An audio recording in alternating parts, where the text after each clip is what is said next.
down.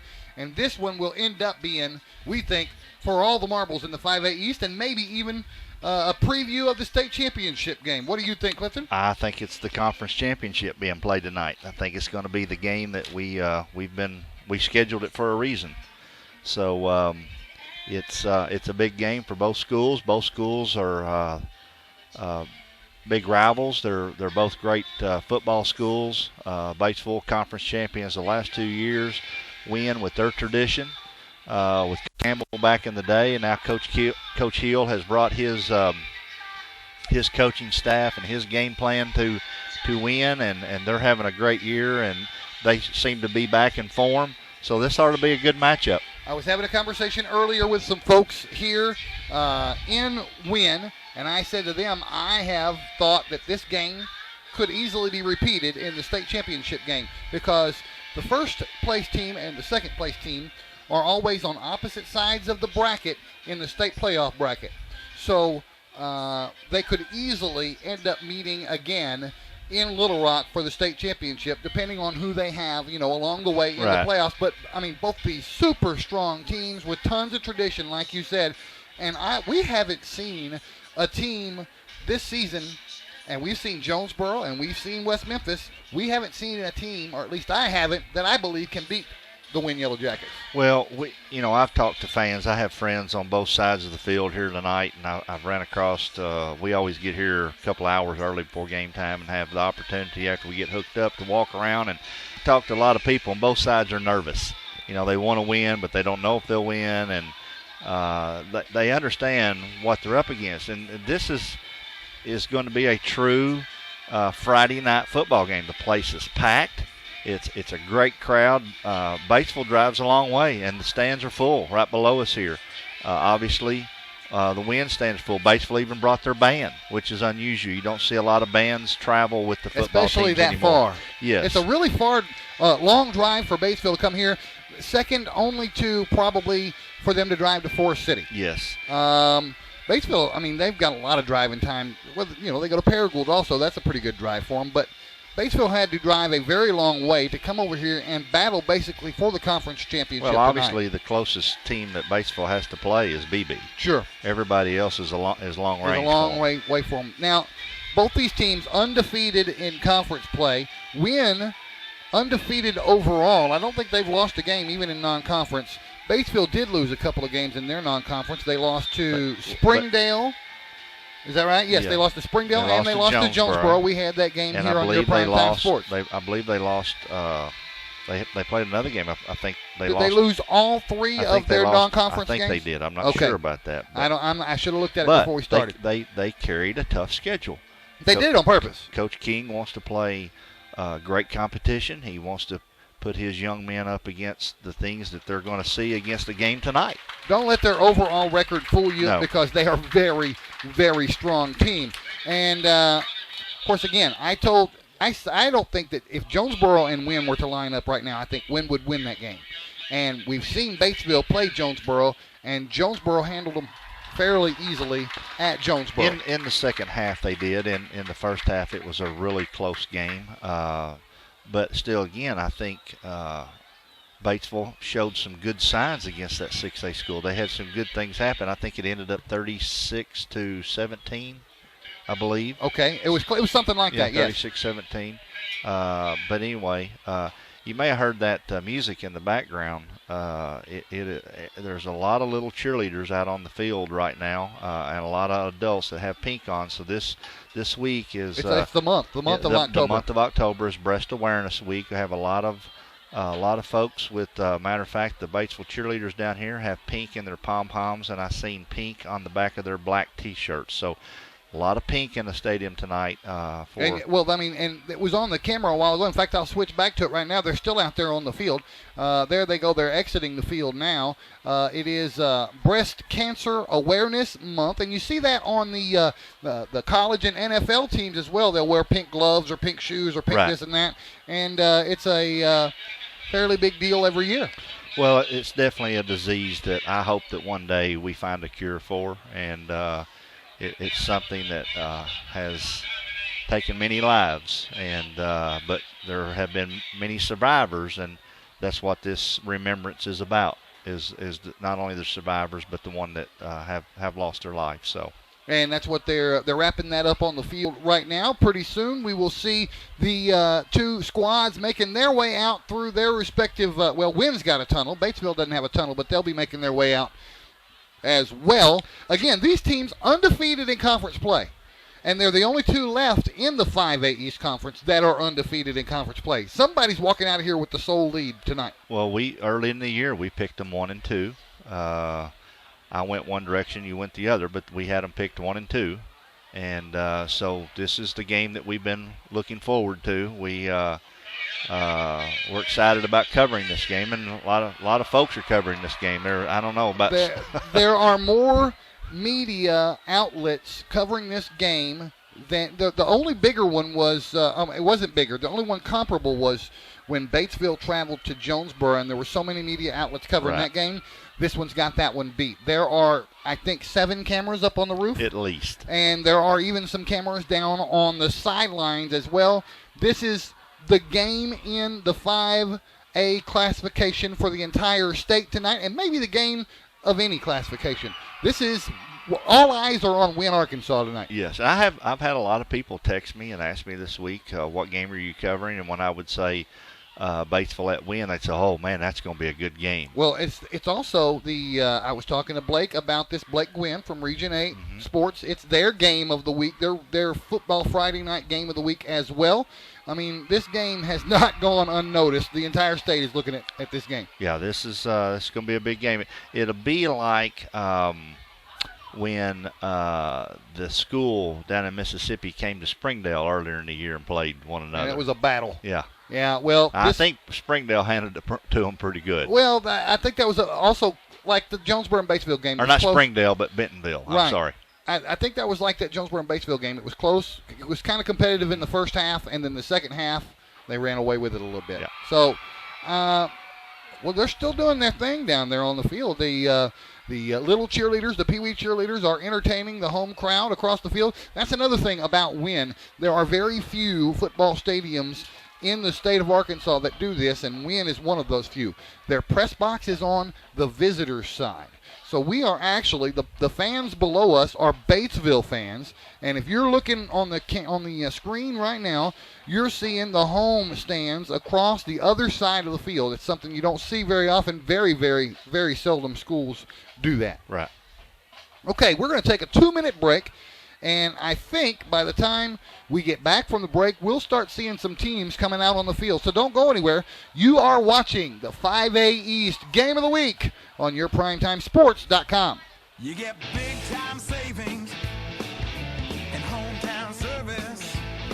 Always a bed, Dodge, Chrysler, Jeep, and Ram. At Baird, there's a difference you will clearly see. You're always a VIP.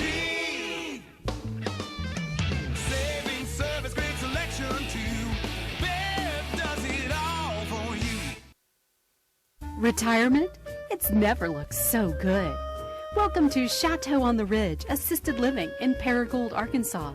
Say hello to fine dining and down-home living, where around-the-clock security and peace of mind are always at your fingertips. And front row seats to the best shows, they're included. We call it Chateau on the Ridge. You can call it home. Call or visit today to get the whole scoop.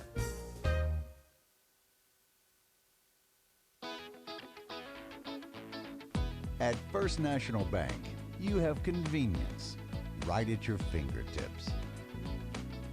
And instant buying power. It's so easy.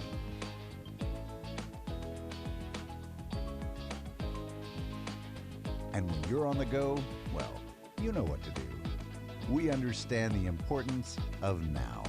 First National Bank, the working bank for working people. Do you need insurance? If the answer is yes, let Chris Robinson and his staff at Chris Robinson's Insurance Agency handle your needs. Whether it's auto, life, business, or planning for your retirement, Chris Robinson's Insurance Agency is ready to serve you and your family.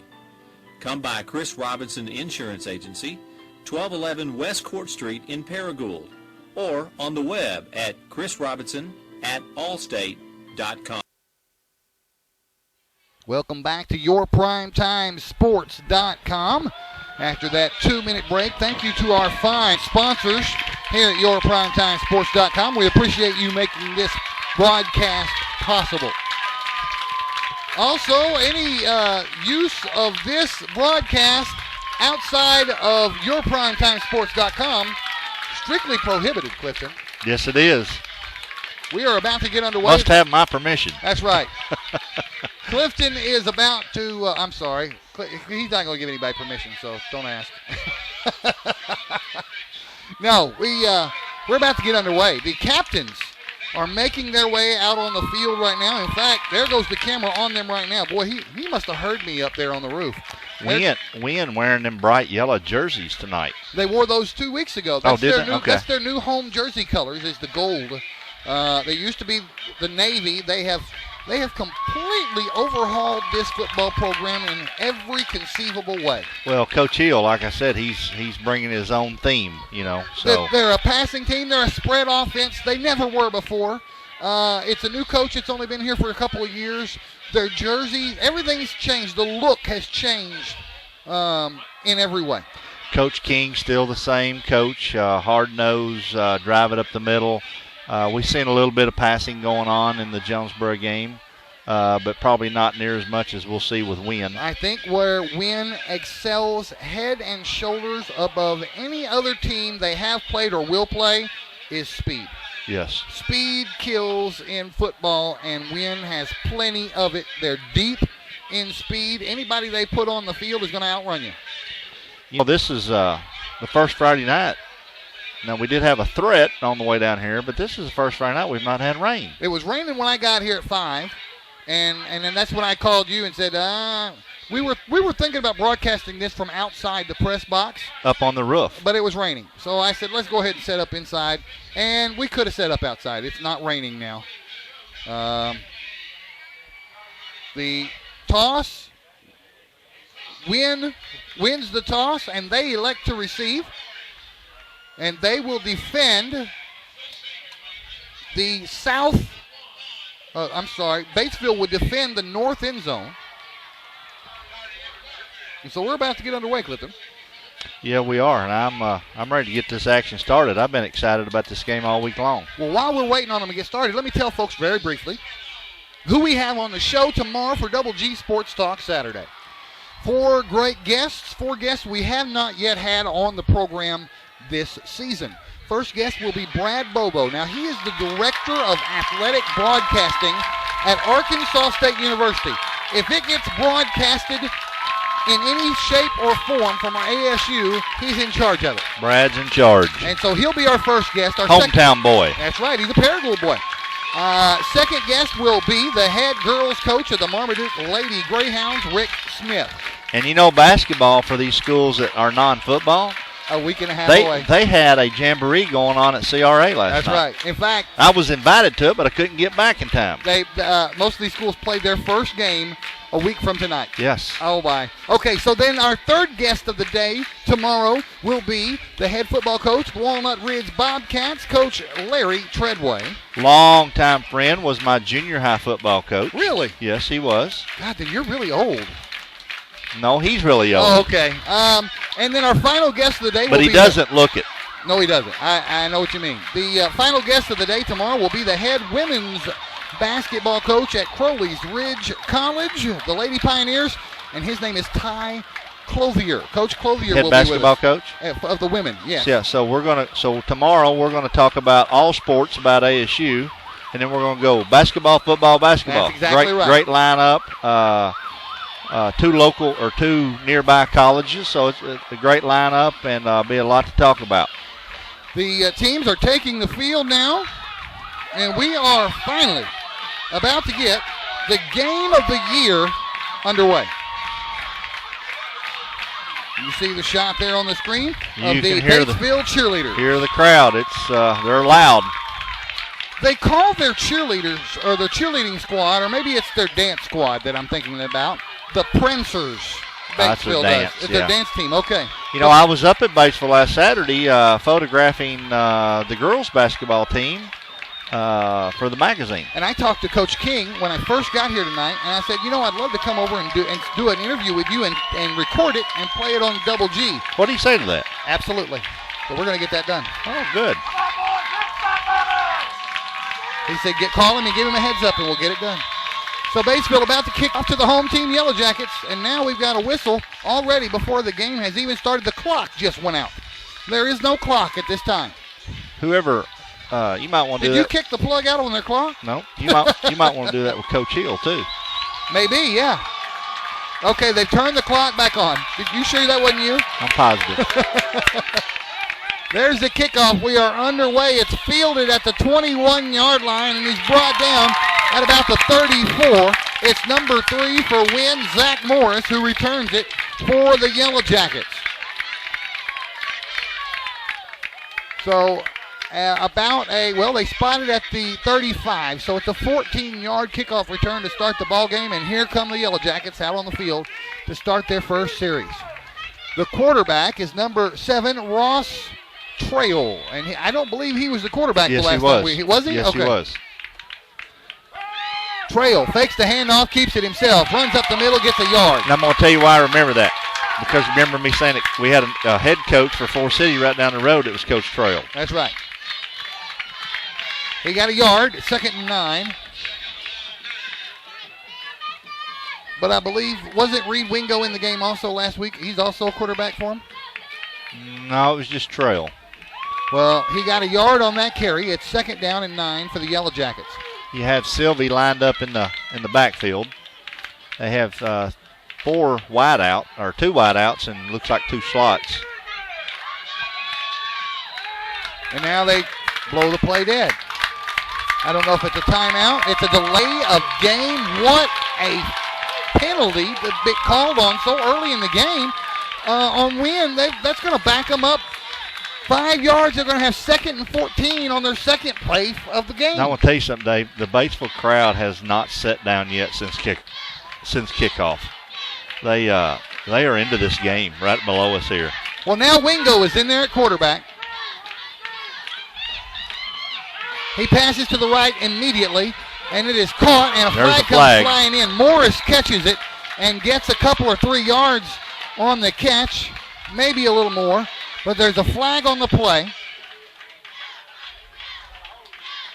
It's a hold against Wynne. Boy, that's 2 penalties on 2 plays.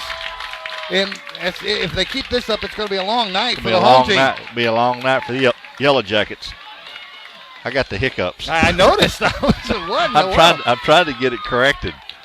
So wipe off the catch for the, 3 yards for Zach Morris on that last play. The penalty is going to mark the ball all the way back at the 24-yard line. It's 2nd down and 21.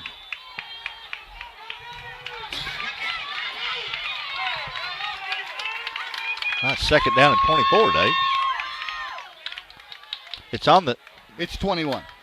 They got it. Okay, they had it wrong on the board. They just flipped them. So now, here's the pass from Wingo. It is dropped. And boy, he got leveled by Archuleta. Philip Archuleta laid him. No, that's number 8. Number 8 did the job, and that's Eli Childress who laid him out. Yeah, I thought it was 9. It was 8, wasn't it? And so, obviously, the clock stops on the incomplete pass. But, boy, I'll tell you what, number 15, Nate Jenkins, is still feeling that hit. Well, we're going to see some hard hitting tonight by these 2 teams. 3rd down, 21. Big 3rd down for Wynne here early in the game. Looking downfield. There they fire it. Complete at the 40-yard line. 1st down, Yellowjackets. And that's their go-to guy is Josh Selvey. And wide open was Selvey down the sideline. I can't believe 3rd and 21, and they moved the chains. So they've spotted the ball on the 46. That's where Selvey went out of bounds. 22-yard gain on that play. They needed 21. They got 22. 1st and 10, Yellowjackets. And Wingo keeps it left side of the field, gets almost another first down. I absolutely hate this window here. Yeah, we've got a hard view here. If you sit down, you got a better view there, Clifton. I'm There going you go. to. I come to watch the football game. 2nd down and 1. That was a 9-yard pickup for the quarterback, Wingo.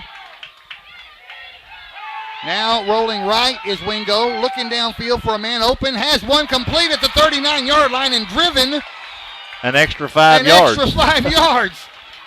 That was caught by number 33.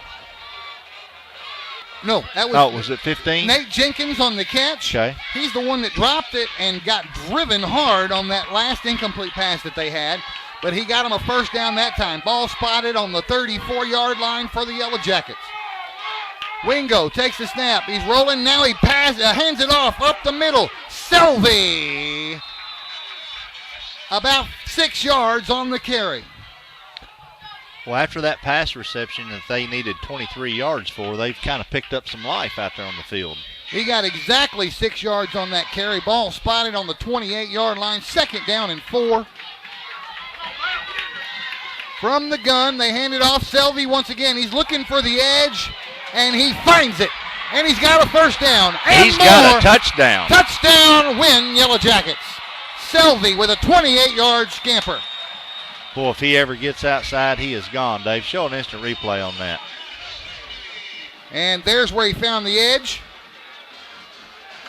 And it was pay dirt. Touchdown, Yellowjackets. So now the extra point attempt will be made by Johnny Ratliff. Ratliff lining up his kick. Wow, that's a high kick. Did it go through? Yeah, Yes, it went it through. did. So 7-0 early here with 9:47 remaining in the first quarter. We'll be back in 30 seconds on your PrimetimeSports.com. At First National Bank, you have convenience right at your fingertips. And instant buying power. It's so easy.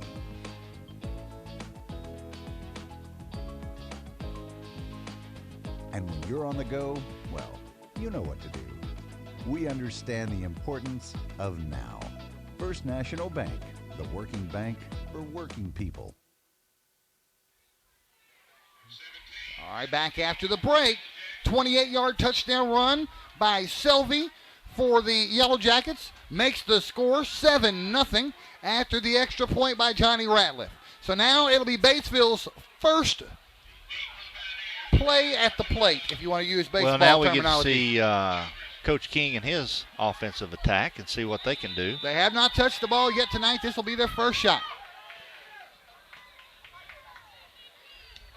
Oh, then they squib it up the middle. Fielded at the 35. He's still on his feet. He's going to be brought down just across the 45-yard line. That was Jordan Russell, Thank you. I could not see his number. number 24. That's right. And they spot the ball. They're going to say his knees went down at the 45. That's where Batesville will take over with great field position. I was just fixing to say they've got really good field position starting out for the first time on offense. Now, I really like Batesville's quarterback, Jacob Harden. He just does an exceptional job back there.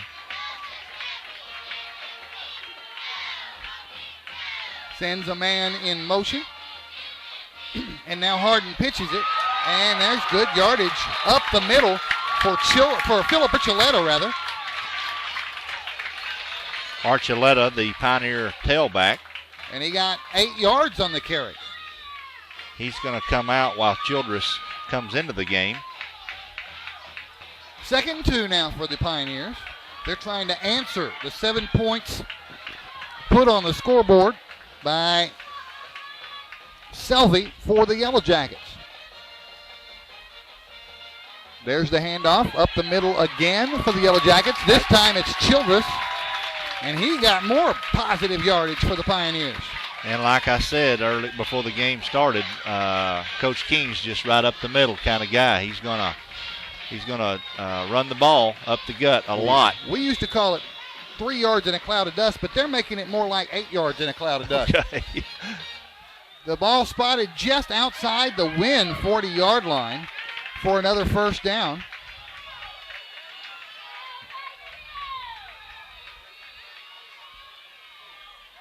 Harden throws it in through the hands of the intended receiver, number 18, Ethan Dockery. You won't see that very often of Dockery getting through his hands. He usually has really good hands. We've seen him make some good catches against in the Jonesboro game.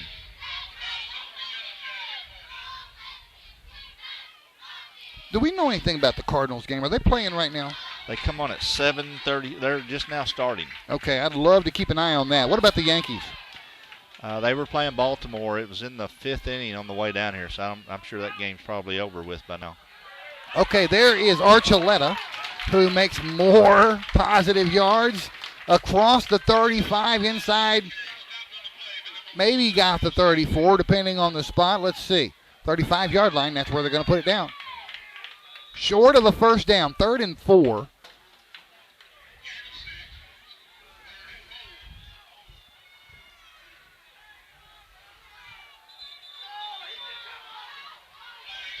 Flag before this play gets underway. Illegal substitution. Do you know who that is right there? I do not. Yes, I do. That's Brad Davis. That's one of our sponsors here at Yes. YourPrimetimeSports.com. Sure is. He owns Performance Lube in Truman, Paragould, and Jonesboro. Yes. He texted me earlier this week, told me he was going to be doing this game, and I just seen him out there. How about that? We've got a sponsor on the field while the game is being played.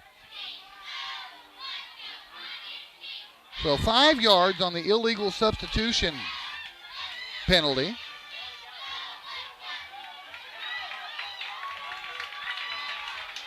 Third and 9 now. Big third down for the Pioneers, even though they've been moving the ball well. 3rd and long.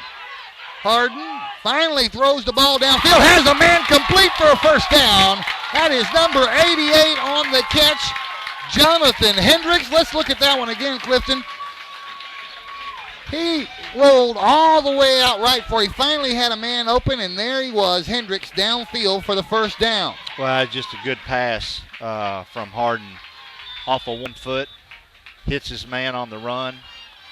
And big-time play for the Pioneers. The ball is on the 25-yard line, 1st and 10 Pioneers. Harden hands it off. Flags are going to blow this one dead. Somebody moved, and I don't know which side of the ball. They're going to say, I believe they're saying offsides against Wynne. Is that correct? Offsides against the Yellowjackets. That's a free 5 yards for the Batesville Pioneers as they try and continue this drive. So it'll be 1st down and 5 now, and the Pioneers will be in the red zone. They're on the 20-yard line.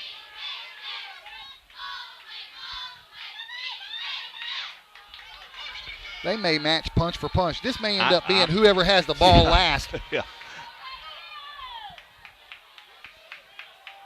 Now we've got another delay in the game. They're saying, please restart the play clock is what they're saying. That's what that signal is. You see Brad down there raising his hand like that. That means y'all need to start the play clock, and they do. So now Harden pitches it. And that is Childress who gets knocked for a loss back at the 23-yard line. Let's see where they spot it. Yep, 23. Loss of 3. It'll be 2nd down and 8. So were it not for the 5-yard penalty, this would be a pretty big 2nd down. But Yes, as it is, it's only 2nd and 8.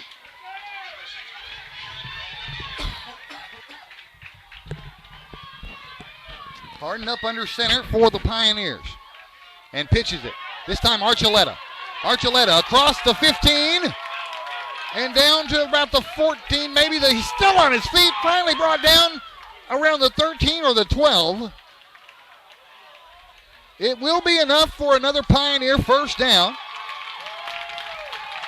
They're going to spot it. Okay, it is the 14. They're going to get him just inside the 15. 1st and 10 Pioneers.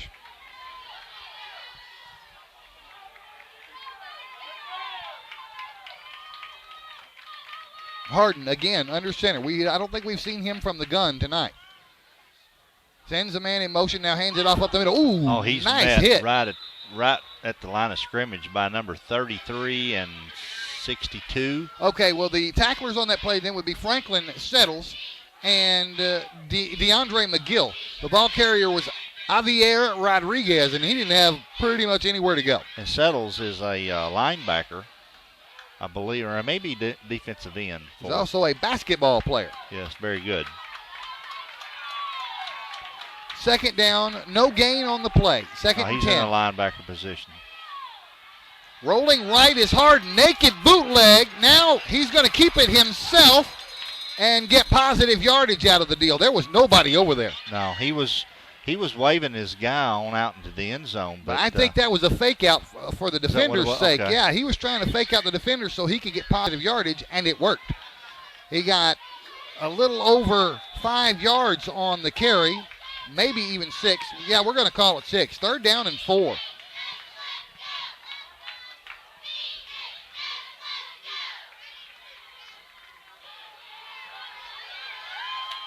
Yeah, that was like a head fake in basketball is what that was. Harden hands it off. Left side of the line, nothing. Brought down by Settles again. Coming out of that linebacker's position, Settles is getting across that line of scrimmage somehow. Someone's not blocking him. Here comes the field goal unit out on the field. It's 4th down and 4. The ball is on the 9-yard line. No, the 8-yard line. So add 17 to that. It'll be a 25-yard field goal attempt. Now, Batesville has the wind behind their back. And it's straight up the middle. It's not on a hash. The kick is up.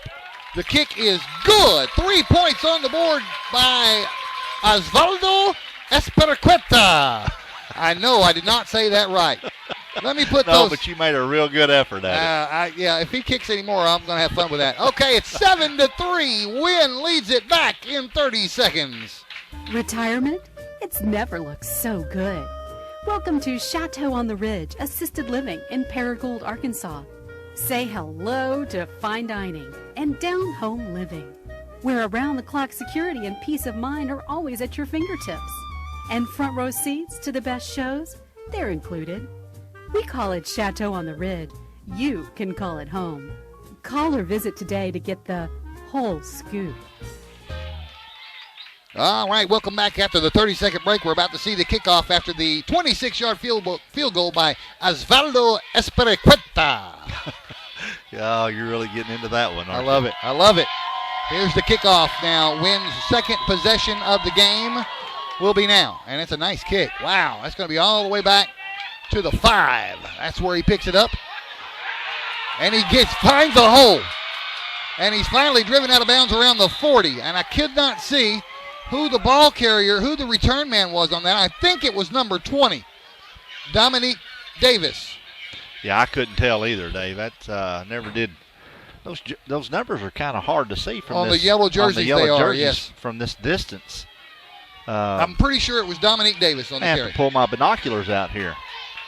So he got that ball at the 5, returned it to the 42-yard line. That's a big return, Yes, 37-yard return. He found him a crease.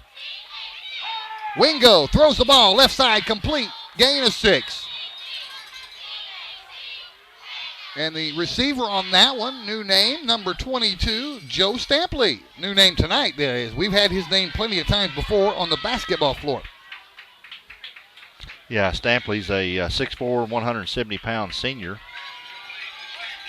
He gained a long 6, a short 7. Second down and about a little 4 yards. 13 is the ball carrier on that. That was the quarterback keeper. Reed Wingo carried that one and got close to first down yardage. Let's see where they spot it. They're going to stop the clock and have a look at it. That's very close.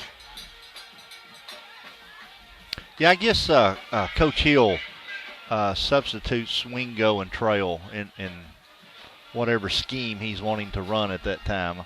Yeah, because we saw a little bit of Trail last week, and we saw him to start the game tonight. So now they're backing everybody up. They want to measure this. Wingo got very close to first down yardage. He crossed midfield and into Batesville territory. The ball is on the 48, and it will be...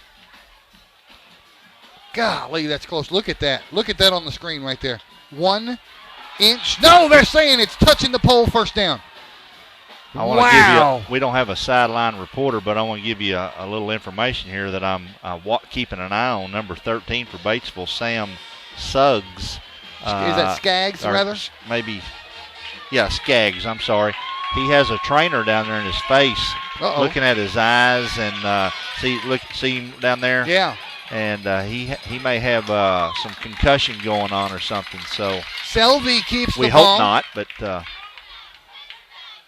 Yeah, they're looking him over. Hopefully he's okay. Selvey keeps the ball that time for a gain of only 2.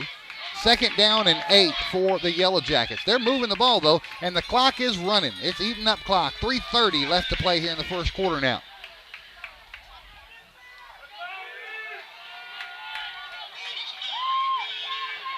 From the gun, Wingo. No, this time is Wingo. Yes, Wingo the quarterback. Looks left, now rolls right, looking for a man open downfield, lets it go, out of bounds, incomplete. Intended, sort of, for number 33, Franklin Settles, and a flag down back up at the line of scrimmage. Probably holding, I would think. Looking like that will be the indication. That's exactly what it is. It'll be against the Yellowjackets. And they will spot the ball all the way back in Wynne territory on the 44-yard line. It'll be 2nd down and almost 20 yards. 2nd and about 18-ish.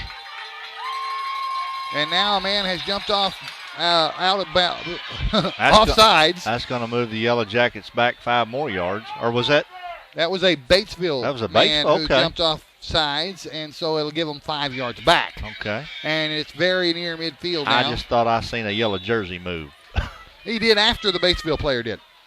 49 is where they spot the ball. Wynne has almost breached back into Batesville territory. 2nd down and 12.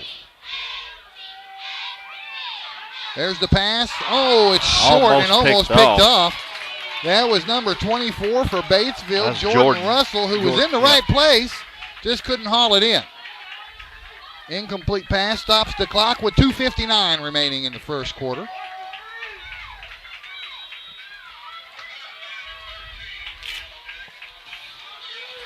Third down now.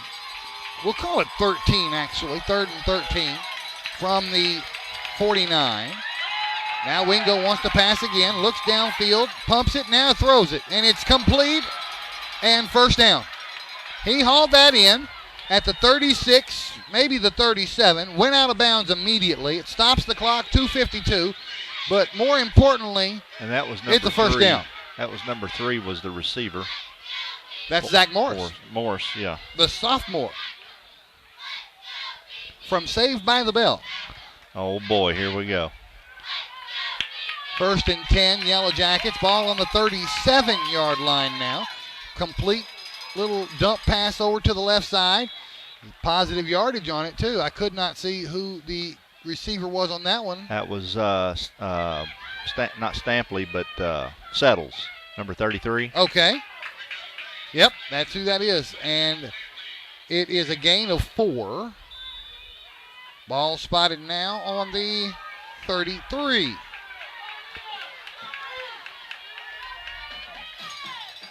Up the middle.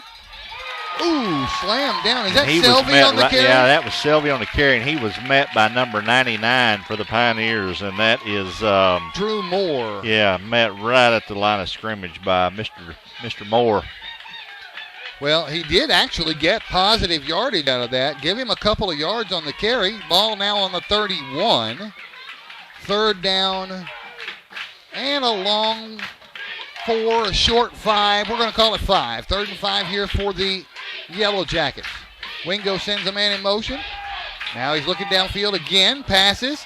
Complete. No, he couldn't haul it in. Had it in his hands over his shoulder. and could not haul that one in. That would have been beautiful. So now this is a 4th down play here. Well out of their field goal kicker's range, I would think. They're on the 31, so it would be a 48-yard try. In high school, that's a long way. They're going to go for it. 4th and 5.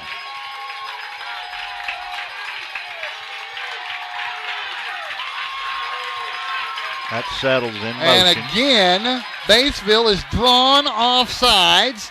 It's going to be very close to a 1st down now. 4th and 5 before the offsides play. And let's see where they put it after the penalty. It will be a 1st down. What a play, drawing the Batesville defense off sides to get your 1st down. Yes, that was a big play right there. So now the ball on the 24. And a new fresh set of downs for the Yellowjackets. Wingo sends Selvey in motion to the right. Now he's going to keep it himself. Up the middle, bounces off one of his own players, and still gets positive yards across the 20, inside the 20 to about the 19-yard line.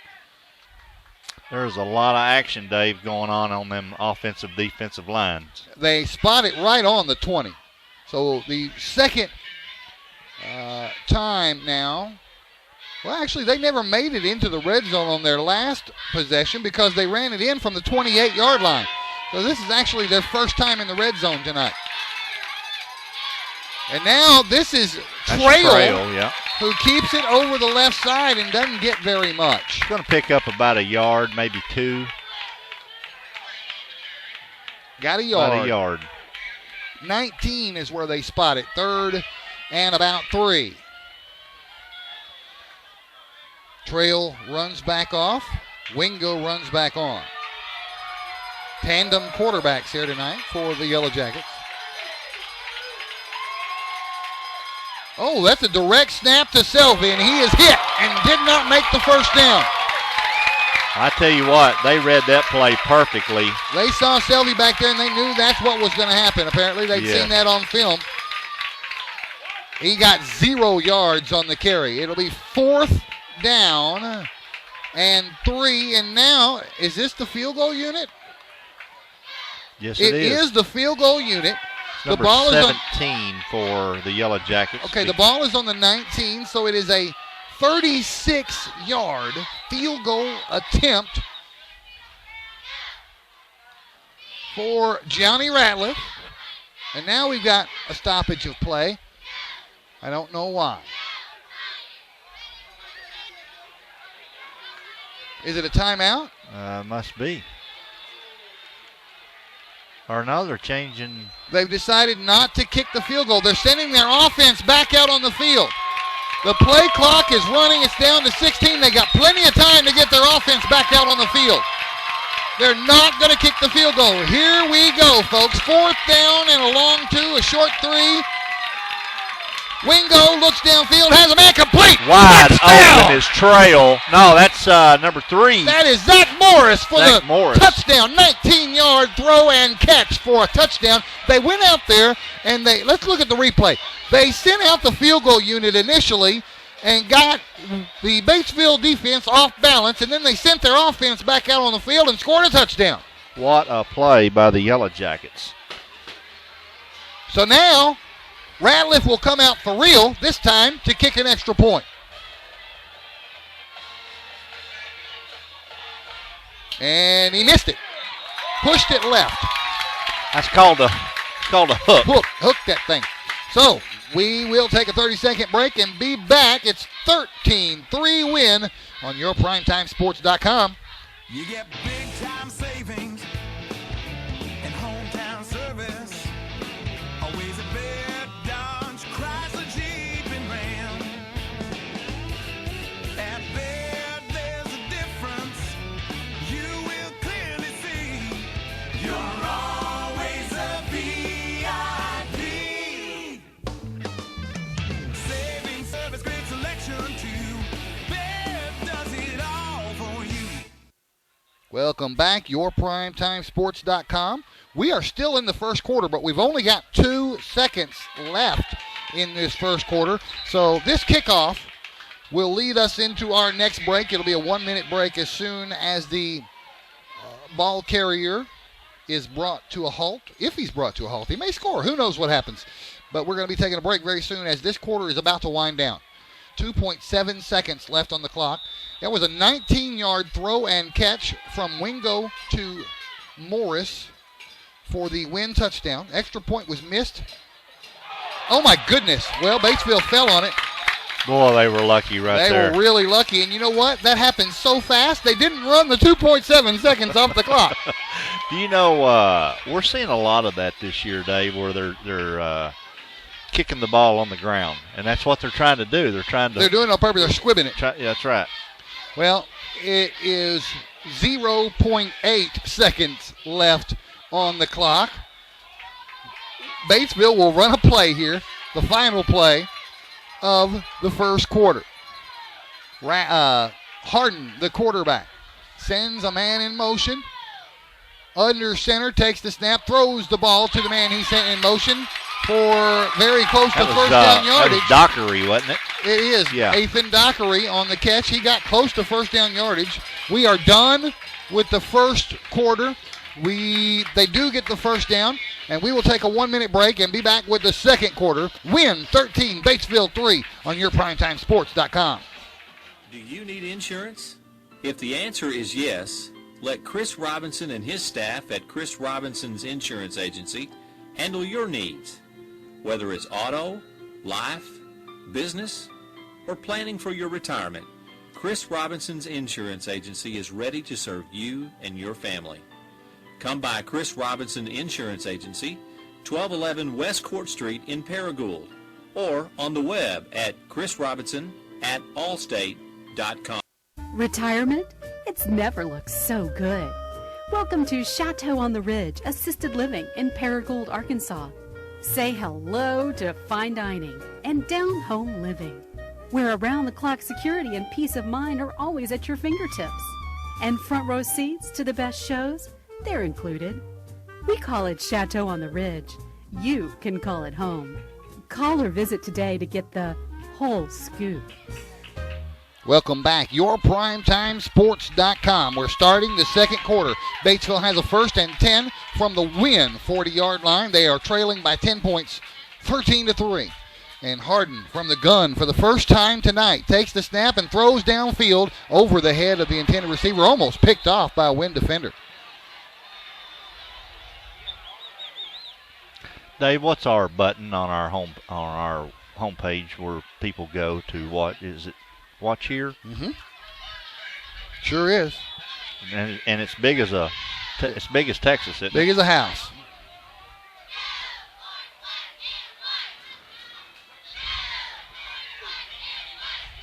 Second down and 10. The clock stopped after the incomplete pass, so we're just underway here in the second quarter. 11:55 before halftime. Again from the gun, Harden, and now a timeout is going to be called by Batesville. We're going to take another timeout too. Okay. We're going to take a 1-minute break and be right back here on YourPrimetimeSports.com. At First National Bank, you have convenience right at your fingertips. And instant buying power. It's so easy.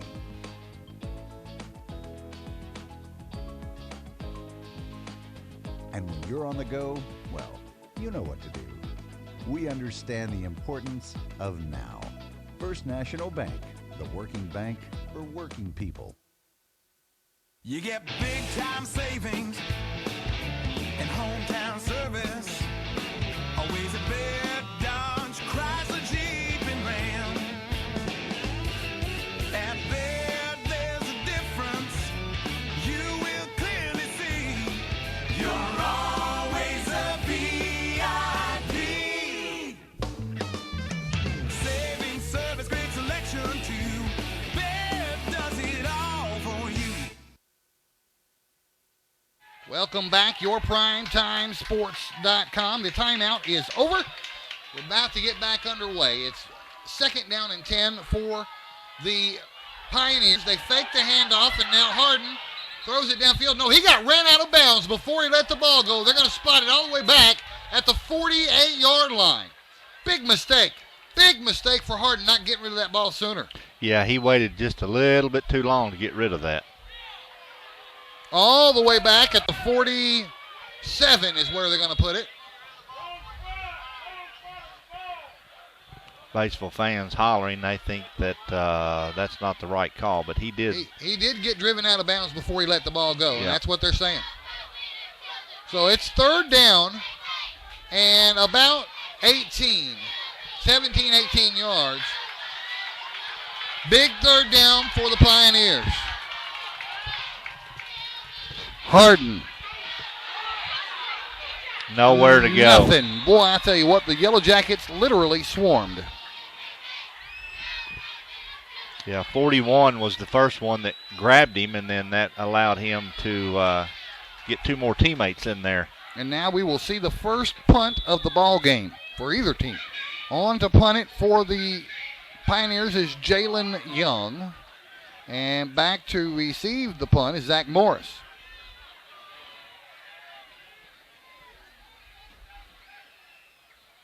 And, boy, he put a foot into that. Yeah, beautiful punt. That's going to roll into the end zone. Can they get down there in time? Oh, boy, it bounced back the other direction, which actually turned out to be a lucky break for Batesville. They kept it out of the end zone.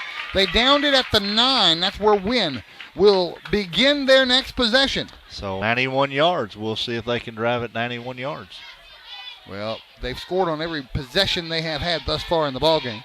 Yeah, they've been explosive this first half. So They've only had, this is only their third possession of the ball game, and we've got 11 minutes left to go here in the second quarter. They've scored twice. Here's the snap.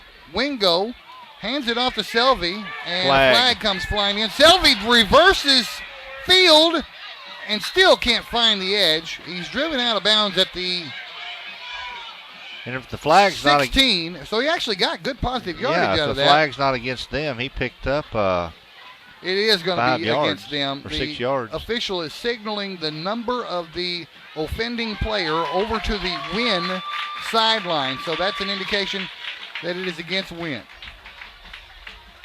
And I did not see what it was. It was probably a hold. So now that's going to back them up to Half what? the distance to the goal 4-yard line. They put it right just inside the 5. We're going to have to call it the 4 for paperwork purposes. It'll be first down and about 15. And the ball is thrown downfield well over the head of anybody. And well out of bounds. He was already out of bounds when he caught it. So this may end up being Wynne's first possession without scoring. Things not going their way here so far. It should be second down second down and a long 14, short 15 yards. Ball on the 4. Wingo in the end zone. Standing in his end zone. Rolls right. Looking downfield. Has a man. It's tipped out of bounds. Great job by number 5 for the Pioneers. It's Jalen Young who got a hand on that. Same young man punted the football down there where they're at now. Wasn't that number 5? It was. Yeah. Third and 15 now.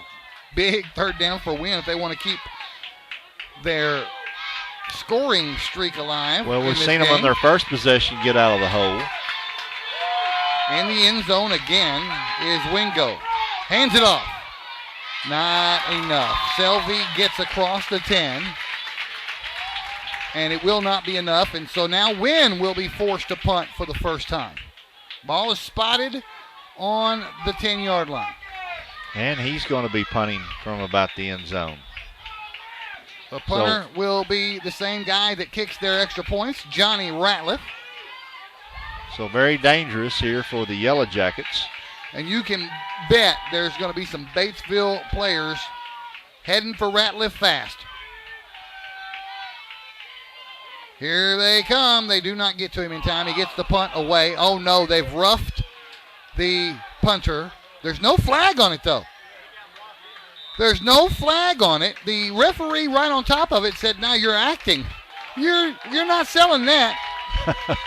He fell down like he'd been hit, and he didn't really get hit. So I was watching that situation down there. I do not know where the ball landed. It landed on about the 48. Yeah, it wasn't returned, so it was downed or dead at the 48-yard line. Great field position for Batesville. Now the punter fell to the ground and said, "Oh, it got me, it got me." Well, did you hear the groan from the Batesville side over here? Yeah, because they thought they were got. Yeah, they thought they had been had. And Brad, our friend down there, said, "I'm not buying it." That's the quarterback, Harden, getting positive yardage across the 45, down to the 43. Well, I want to tell you what made that possible right there, and he's not even on the roster. Yeah, he is right over here. Number 31, Tad Jones, made a great block for the Pioneers. Second down, 6. That was a 4-yard pickup by the quarterback, Harden. He takes the snap and he hands it off. And Archuleta gets positive yardage, very near a first down.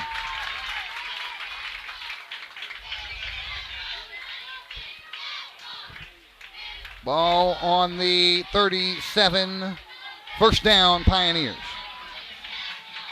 You know, I haven't even looked. I don't even know where we're going to be next week for our next game broadcast. It will be, I think it's BB at Green County Tech at BB next week, yeah. Harden hands it off again. This time it is number 5, Young, still on his feet, finally brought down inside the 30. He went a long way to get that 7 yards, 8 yards, whatever that was. Wow, 9 yards on that carry. Almost got the first down. Ball spotted on the 28. Second and a long 1.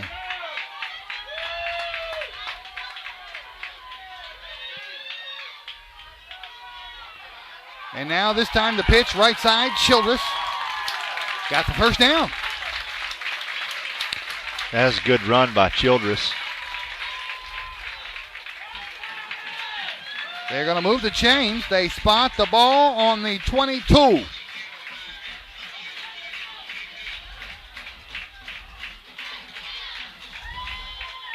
First and 10, Pioneers.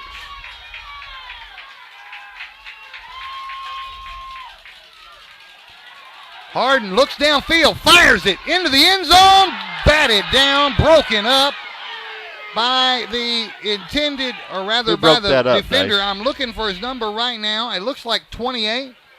Is that number 28? Nick Moody? Yeah. Well, the Batesville fans wanted a pass interference call, but he was going for the ball.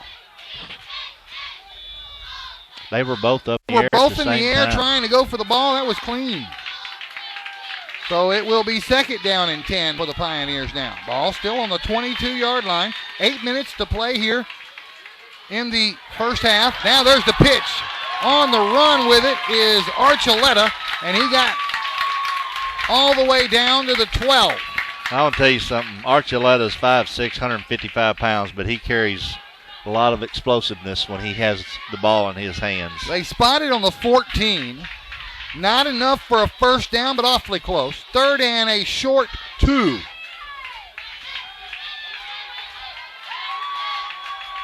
Here come the Pioneers, threatening now in the red zone. Harden pitches. And Young gets the first down for the Pioneers. Good extra effort. Now, Settles had him caught, but couldn't hang on to him in the backfield. Jalen Young, the ball carrier, walks off the field after the play. He seems okay. I guess it was just designed for him to come off after that play. But he got the first down. And he's inside the 10. He's on the 10. It is first and goal.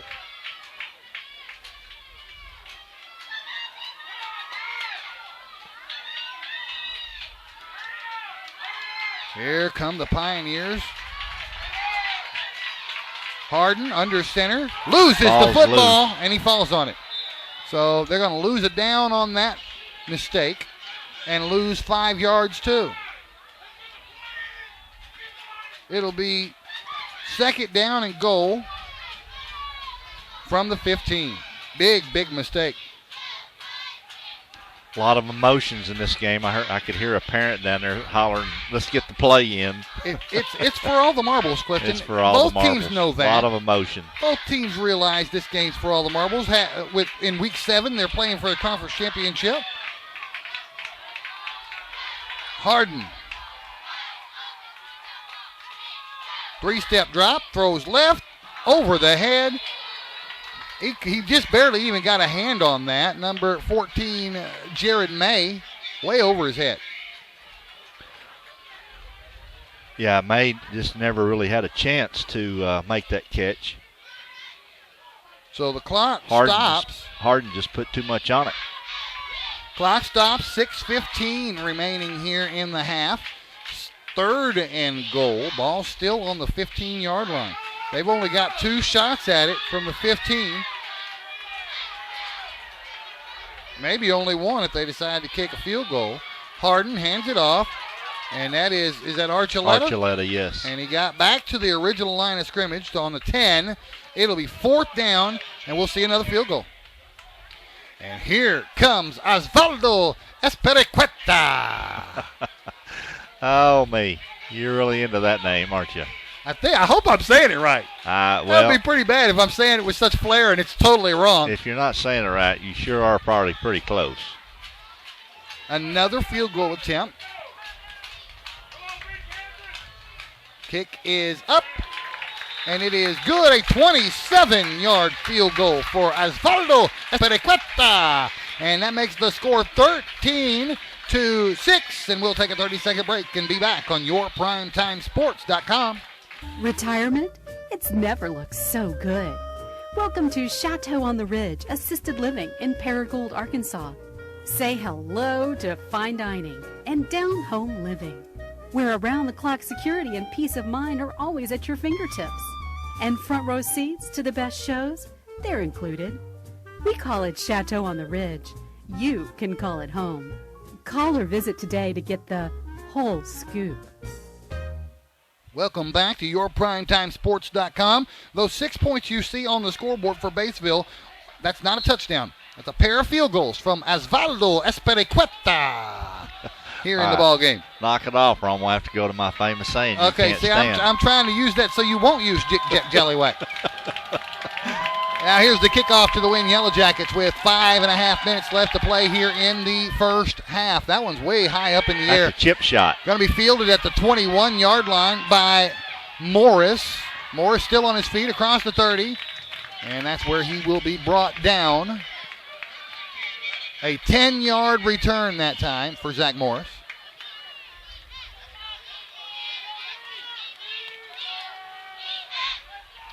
Now here come the Yellowjackets. They are up by 7. 13-6.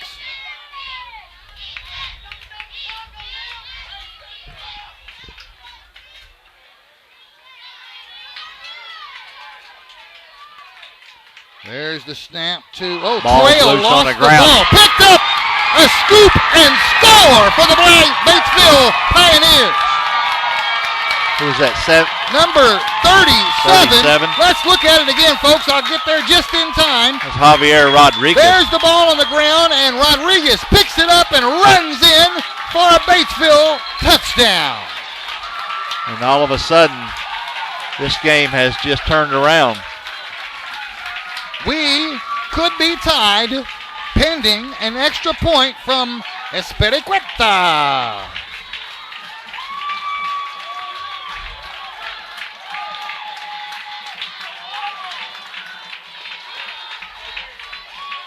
Kick is up, and we are tied. What a play. 13-13, 5:24 left in the half. Back in 30 seconds on your primetimesports.com. Do you need insurance? If the answer is yes, let Chris Robinson and his staff at Chris Robinson's Insurance Agency handle your needs.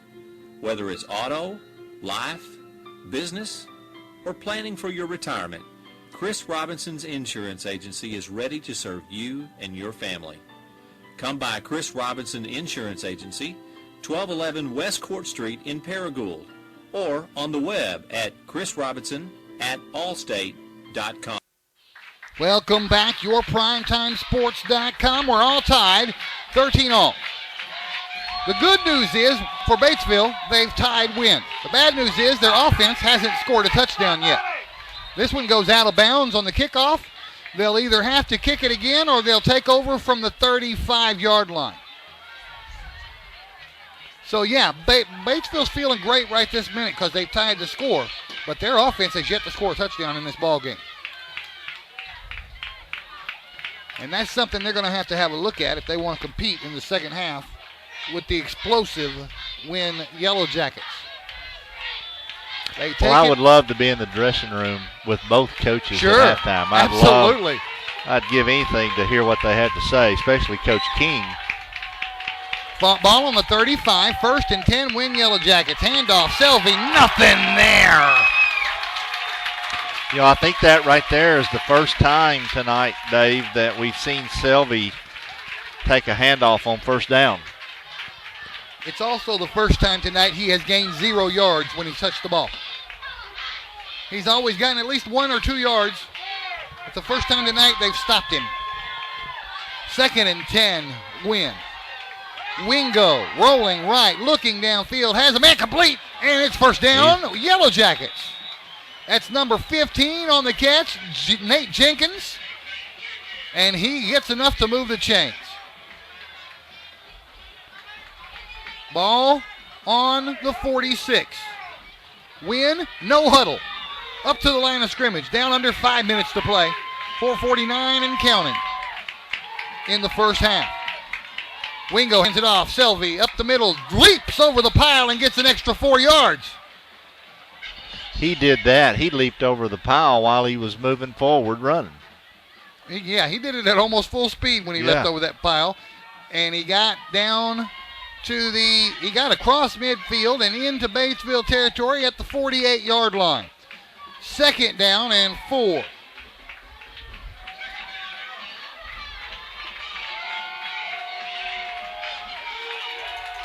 Wingo gets a new call. Batesville almost changes the play. Jumped off sides again. Wingo takes the snap. 3-step drop. Now he rolls right. Fires it. Incomplete. Did he catch that? No, I believe it hit the ground first. Yeah, incomplete. 3:48 remaining in the half. So they'll spot it right back on the 48. And that stops the clock. 3rd down and 4.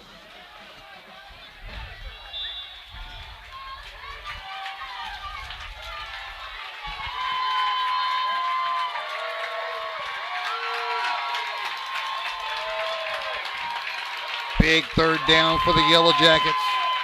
Wingo calls an audible. Takes the snap. Hands it off. No, did he keep it? He did. And he threw it downfield complete for a first down. He faked me out. It was a play action pass. And I can't see who it was. Look at the replay for us, Clifton. The play action pass. Now he rolls over to the right and throws it downfield, and I could not see. He even faked our cameraman. He faked out Brett, too. So whoever it was, congratulations. You just got the Yellowjackets a first down. Ball on the 38. Wingo throws it complete. Jenkins, first down, Yellowjackets. Let's look at that play again. That was Jenkins on the receiving end. Yes. And he did not quite make it first down. It's very close. 2nd and short. That's a good run by Jenkins.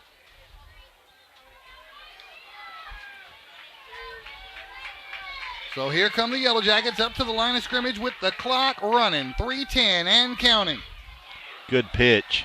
And it's going to be first down yardage for number 33, Franklin Settles. So once again, Yellowjackets moving the football. They are moving it, and they're trying to do it quickly because they've got 3 minutes, 5 seconds left to play in the half. They would like to reclaim the lead before halftime. They are no huddling. There goes Selvey in motion. Wingo throws it incomplete. Behind his intended receiver, I believe that's Selvey or Morris. Yeah, it was Selvey. And that's an unusual pass from Wingo. It was behind him, and he had to try and twist backwards to go get it, and he couldn't make it. So it does stop the clock. That's the good news for the Yellow Jackets. 2:52 left to play in the half. 2nd and 10.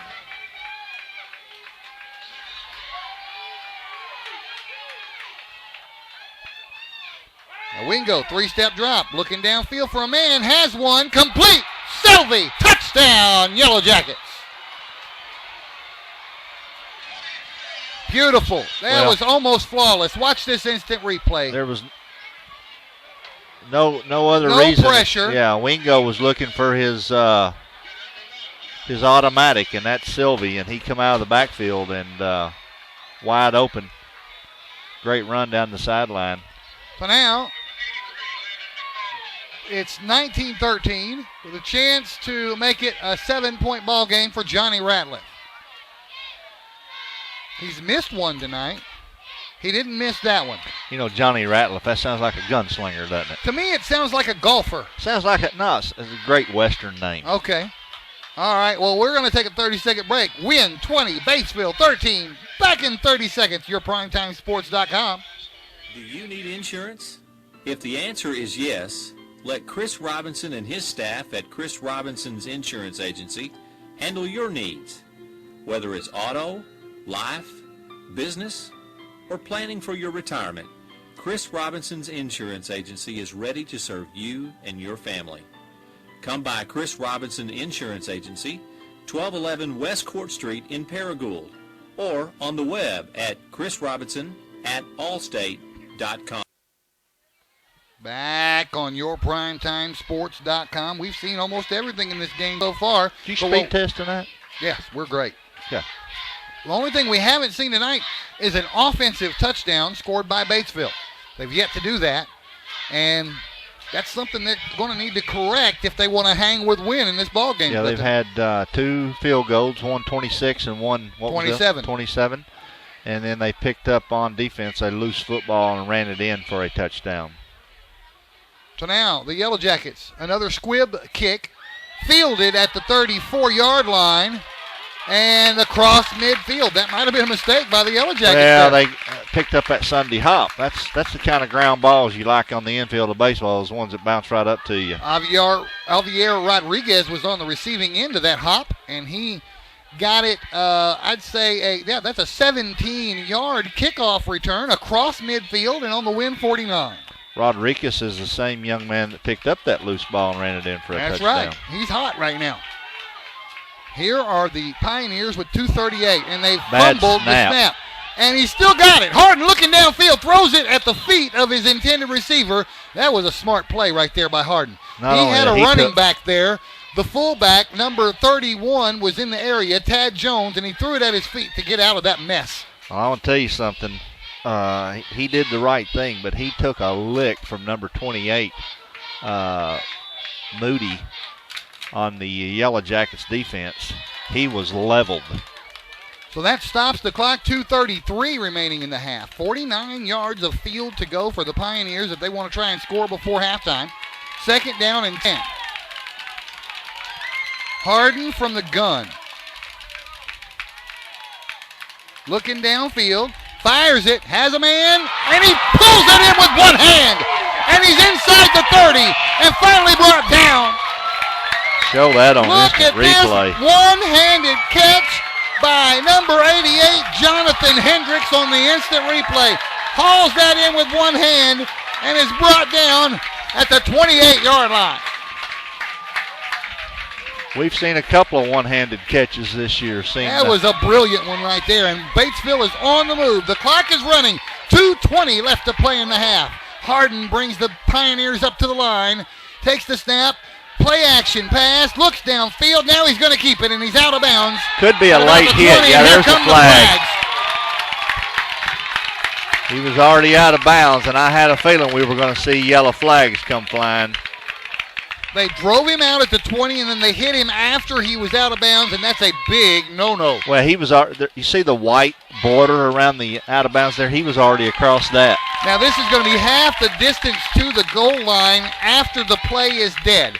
So that's going to put him on the 10-yard line, and if it's touching the 10-yard line at all, it's first and goal. It is.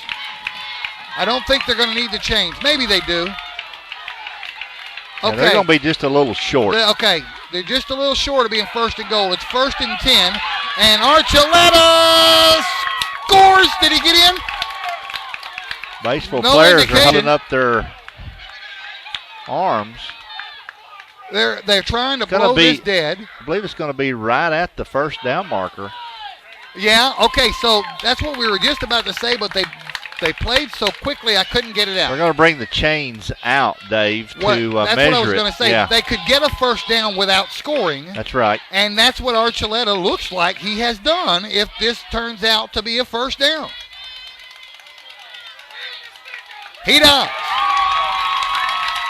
Wow, we've seen it all tonight. So now it's first and goal from the 1 foot line with 1:56 remaining in this half. Boy, I'll tell you what, all of a sudden, this thing is a game. Well, we knew it was going to be explosive from both ends, and this could be Batesville's first offensive scoring opportunity. Whistle, timeout, Batesville. And we're going to take it too. And the Batesville players do not realize that their coach has called timeout. They're up there ready to run the play. So we're going to take a 30-second break on this timeout and come back talk to you a little bit on your PrimetimeSports.com. You get big time savings and hometown service. Always a bed, Dodge, Chrysler, Jeep, and Ram. At Baird, there's a difference you will clearly see. You're always a VIP. Saving service, great selection too. Baird does it all for you. Welcome back to your PrimetimeSports.com. 1 minute, 44 seconds left to play. And I think that clock is actually wrong. I think they had started the clock before the timeout, and they haven't put the clock. I think that's kind of a screw up, but nobody noticed it but me. It's supposed to be 1 minute, 56 seconds. I thought on it was too. It doesn't matter. Touchdown, Batesville. I do not know who drove it in. We're going to go to the replay so we can see if we can see who got the handoff for the touchdown. It's the quarterback keeper. So that makes the score 20-19, and Esperquetia has a chance to tie the ball game. You chopped that one up that time. I didn't say it right that time, did I? No. He did it. The extra point good. And we're tied at 20. What a game. We got a ball game. What a game. All right, folks, we got 1:41 on the clock before halftime. If you have never watched a game with us before, there's something you should know. We take a little break at halftime. Me and Clifton, we have to go take a little rest for the second half. So what Brett does, our cameraman, is he shows you the bands or the cheerleaders or whatever show they put on out there on the field during Might be halftime. bands tonight. No rain, we'll see bands. And we'll even leave the audio on so you'll be able to hear these bands. They do a pretty good job. Yeah, they do. And Brett does a really good job on the camera. He's doing a great job tonight, even though he got faked out that one time. Well, we all faked They out. faked me out on the same play, so I'm not going to say anything. Batesville kicking off. It is, oh, it's loose. It's loose, and I don't know who has it. Looks like Wynne Wynne came fell up on with it. Yeah. They were really lucky there. Yeah, Settles ended up in the right place at the right time for the Yellowjackets to get on that ball. And no time came off the clock. I don't know what the deal is with the clock all of a sudden. First we lost 12 seconds mysteriously, and now time is standing still. Yeah, at least 3 seconds should have ticked off. Yep. 1:41 on the clock. Wynne Yellowjackets with the ball. They hand it off up the middle of Selvey. Selvey, nothing there. big time stop by the Pioneers. Clock continues to roll. 1:30 and counting. Looks like we have a momentum switch again. Clock continues to roll. They're looking for a play to be called in from the Wynne sideline. Ball spotted. They're going to say he got a yard out of that. I don't know where it came from, but they spot the ball on the 34-yard line. And the clock continues to roll. 1:05 and counting. There's Wingo taking the snap, hands it off to Selvey. Selvey looks for room. Selvey is going to be brought down at the 45. They stop the clock to move the chains. 57 seconds remaining in the half. Wynne trying to get to the other end of the field in 57 seconds. I don't think, do they have any timeouts? Do not know the answer to that. They're looking for the play to be called in from the sideline. Clock has started again, down to 50. And they're not in any kind of hurry. I don't know why. Wingo from the gun. Wingo takes the snap with 42 seconds. He hands it to Selvey. Selvey trying to find the edge. Selvey is going to be driven out of bounds just shy of the 50-yard line. Now, the good news for Wynne is that stops the clock. I was just fixing to say that does stop the clock, driving him out of bounds. 33 seconds remaining here in the first half. Not very much. I guess about 3.5, 4 yards picked up on that play. They spot it on the 48. Second down, they're going to call it. That's 3 yards on that carry. 2nd and 7. Clock is stopped. Wynne Yellowjackets have all the time in the world to go up to the line of scrimmage. They take the snap. It's a shovel pass. And settles, it looks like, was on the receiving end of it. And Brett Bell, the defensive end, read that perfectly for Batesville. And it was not very much of a gain. 1 yard on the shovel pass. 15 seconds left. We're not going to see another play. They're not in any kind of hurry. I think we're done. Halftime. Tied at 20. 5, 4, 3. They're going to get it off. 2. They got the snap off. They hand it to Selvey. Sneak play. Selvey still on his feet, brought down. That's the end of the half. I want to show you this sneak. Watch this little sneaky play. He drops back the pass and he stuffs it in the gut of Selvey. And Selvey is brought down to end the half. So we are at halftime, folks. And it's a doozy. 20-20. We are going to take a break. And when we come back, we should see more of the same, wouldn't you think? I would think so. I hope you guys enjoy the halftime show. The Batesville band making their way out, it looks like. I don't know what, both schools have a band here, plus there's cheerleaders wanting to do things. So you're going to see that right now on our halftime show, yourprimetimesports.com.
connect it to the internet and you push stop, and then start. He's got to go to a neurologist in a few weeks.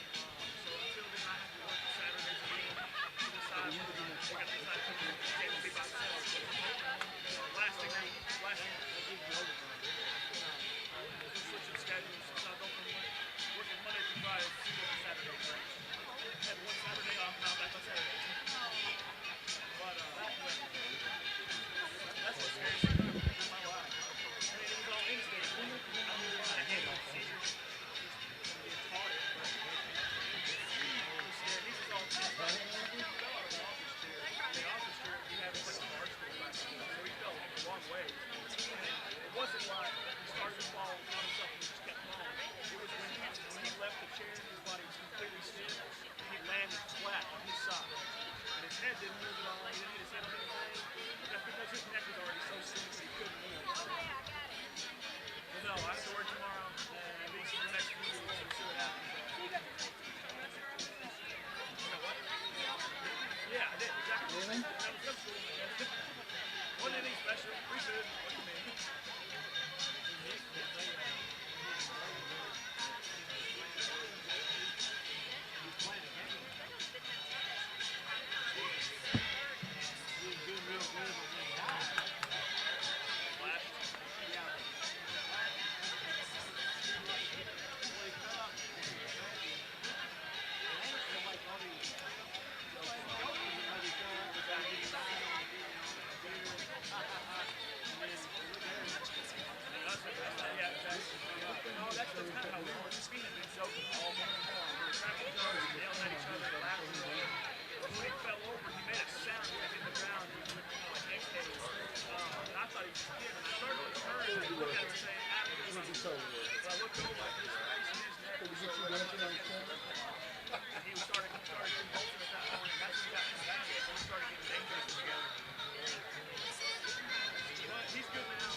Retirement?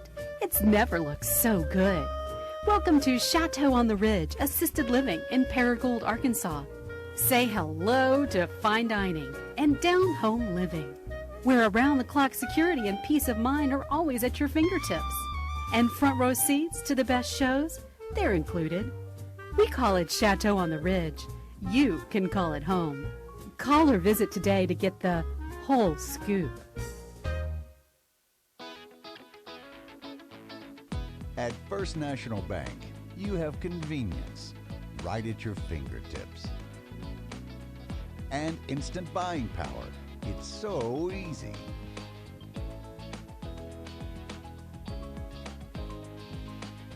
And when you're on the go, well, you know what to do. We understand the importance of now. First National Bank, the working bank for working people. Do you need insurance? If the answer is yes, let Chris Robinson and his staff at Chris Robinson's Insurance Agency handle your needs. Whether it's auto, life, business, or planning for your retirement, Chris Robinson's Insurance Agency is ready to serve you and your family. Come by Chris Robinson Insurance Agency, 1211 West Court Street in Paragould, or on the web at chrisrobinson@allstate.com. You get big time savings and hometown service. Always a bed, Dodge, Chrysler, Jeep, and Ram. At Baird, there's a difference you will clearly see.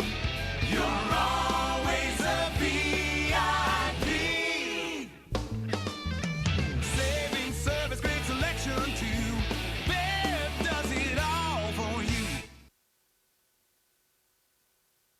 And welcome back to YourPrimetimeSports.com. I'm Dave Grimm, and we're about to get the second half of this ball game, this fantastic ball game, underway.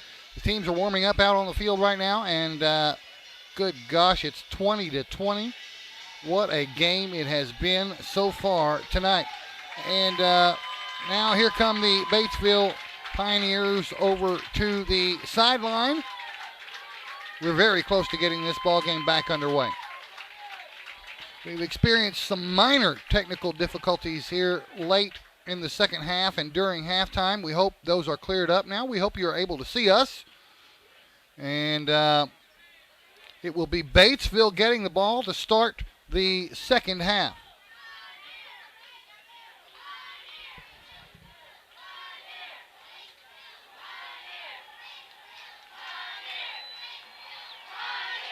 And you can hear the Batesville fans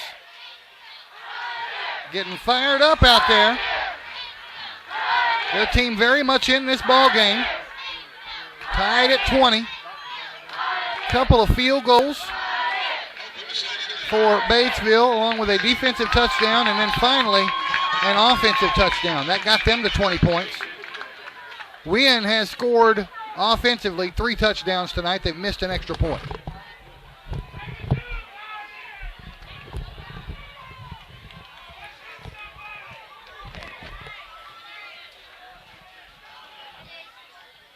So Batesville will get the ball to start the second half with pretty much all the momentum going their way at the end of the first half.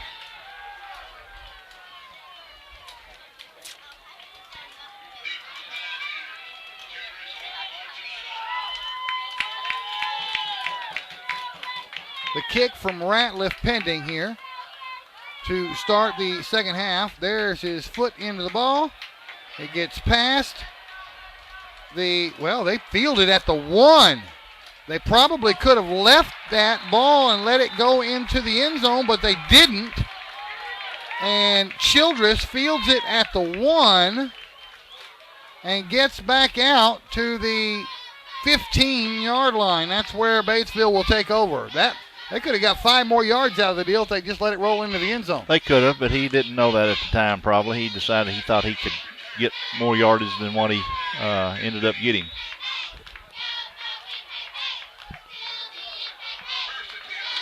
First and 10, Batesville. Let's see if their momentum is still rolling, Clifton.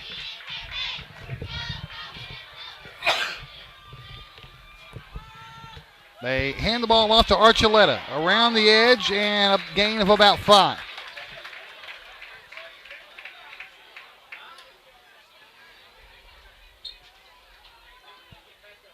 Ball spotted on the 21. He actually got 6 on the carry. 2nd down and 4.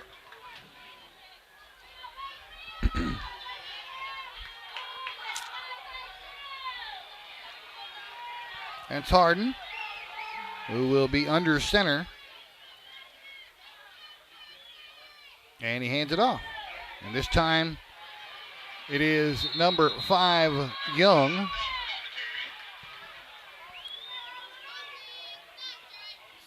And he got a yard. Maybe 2. Looks like 2 yards on the carries. Ball spotted on the 23.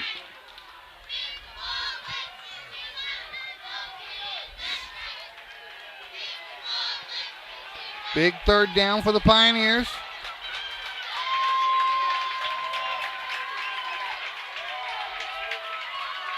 Third and a short 3. They hand it off. Up the middle, not going to be enough for the 1st down. That's going to force the Pioneers to punt. Yellowjackets read that play really well. They didn't get any yards on that. Lost a yard on the carry. Back to the 22.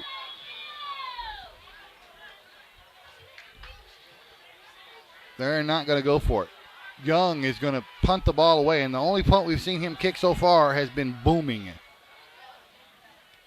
This one is actually lower and downed by Zach Morris at the Wynne 44-yard line.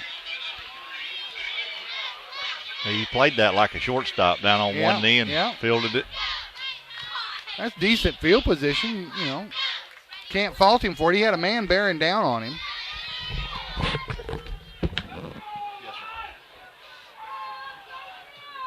First and 10 for Wynne now.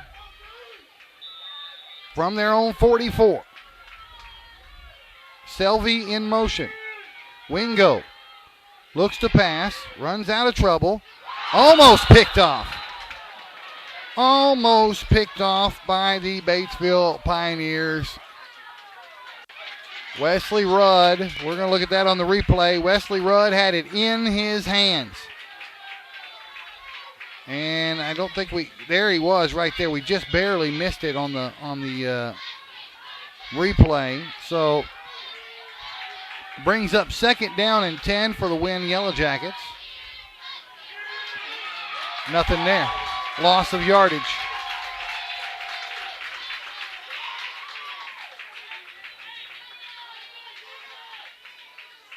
It was Selvey on the carry, and he didn't get anything.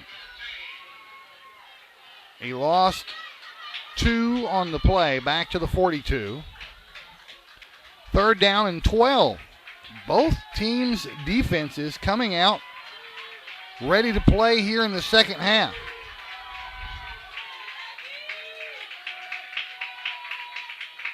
Wingo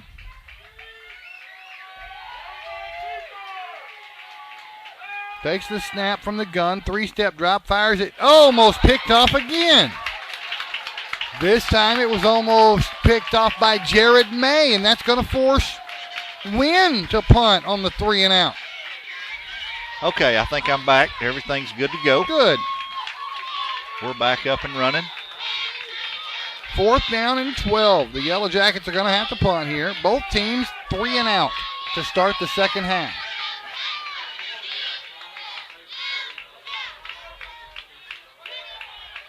Ratliff will do the honors. One hops it and now puts his foot into it. Nice punt. Going to land at the 15, and will it roll into the end zone? No, they stopped that thing on the 2, it looks like. Dave, that was an excellent punt by Ratliff. He had to field the ball off the ground, scoop it up, and get a punt off, and he got a tremendous punt off for the Yellowjackets and put Batesville at the 1 yard line? It's at the 4. At the 4 yard line. And that, boy, I'll tell you what, that's a nice kick. Nice kick. That's the kind of kicks you see in college and NFL. All the way back at the 4 yard line. That's where Batesville will start things here on their second drive of the second half. Both teams 3 and out here. This is the second time that Batesville's been deep in the hole.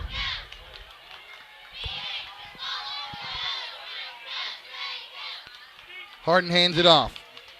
Up the middle for very little gain. Well, maybe he got a couple on that.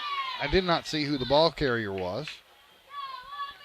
He actually got all the way to the 7 on that carry. So second down and 7. 3 yards on the carry. They're so far down on the other end of the field, I'm having to watch on our monitor. We're at a very peculiar position from where they are on the field right now. Harden, 2nd and 7. Throws the ball. Has a man over at the sidelines, and he's going to get dropped for a loss. Yeah. That's going to be a reception for negative yards. That's they've you don't want. They really keyed in on Dockery tonight. He's not really had that many opportunities to get some good pass yardage from his receptions. -2 on the reception. 3rd and 9.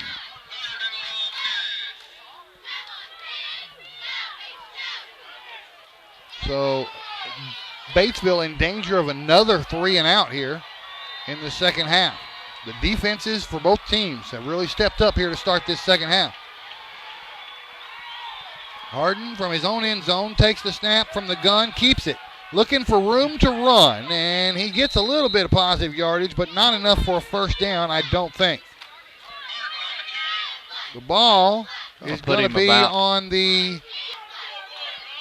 11. I'll put him about 3.5, 4 yards shy. They won't go for it, I guarantee it. The punt team comes on.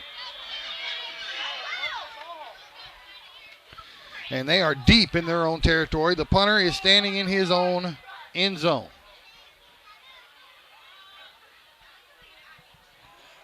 Got it away. Fielded at the 45 by Morris. He's got it on the run, and he's going to get 10 yards on the punt return. Yellowjackets are going to have tremendous field position on this drive, already in the Batesville territory. He caught that thing running. He had a pretty good speed built up when he got the ball, and that got him 10 yards on the punt return to the Batesville 35. Well, we'll see if Batesville's defense can hold here.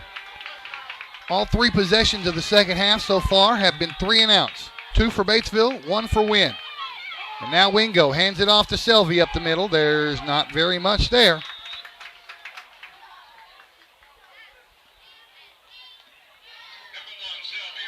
Hard to bring Selvey down, you know it?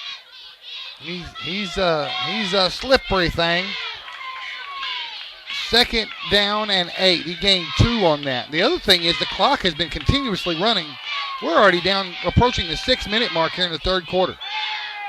They haven't stopped the clock except for a couple of incomplete passes.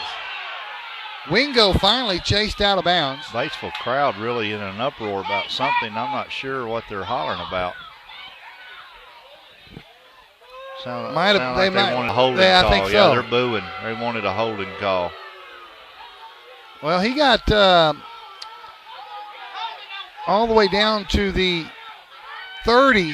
29 rather, on that play. So it's 3rd and 4.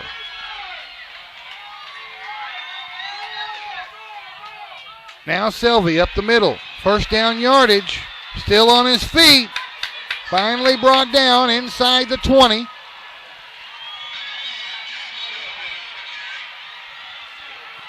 We can hear the Wynne crowd all the way over here on the football. He actually across the football field. Made it. Did he make it to the 15? Very close to the 15-yard line. Very close to it, yes. He's on it. He's on the 15-yard line. Wow. Big run by Selvey. 1st and 10 from the Pioneer 15. Wingo hands it to, no, he keeps it himself and got a couple yards.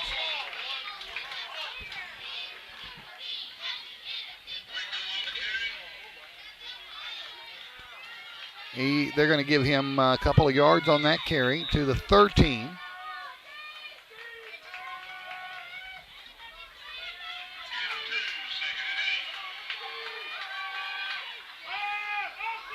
They pitch it to Selvey. Touchdown, Yellowjackets. Did he get in? No, they may be saying he got out of bounds. Did he? The referee held up his Okay, hand, so they touchdown. said touchdown. Let's look at it again. There's the pitch to Shelby. It's Shelby. It's a 13-yard. Did I say Shelby? Yeah. It's Selby. Selvey. I've been saying his name right all night long, and then I mess it up. Selvey scores the 13-yard touchdown. Now, he runs like a Shelby. Extra point attempt by Johnny Ratliff. It's up. And good. He got it. 27-20. We'll take a 30-second break. Wynne leads it by a touchdown on yourprimetimesports.com. Retirement? It's never looked so good. Welcome to Chateau on the Ridge Assisted Living in Paragould, Arkansas. Say hello to fine dining and down-home living, where around-the-clock security and peace of mind are always at your fingertips. And front row seats to the best shows, they're included. We call it Chateau on the Ridge. You can call it home. Call or visit today to get the whole scoop.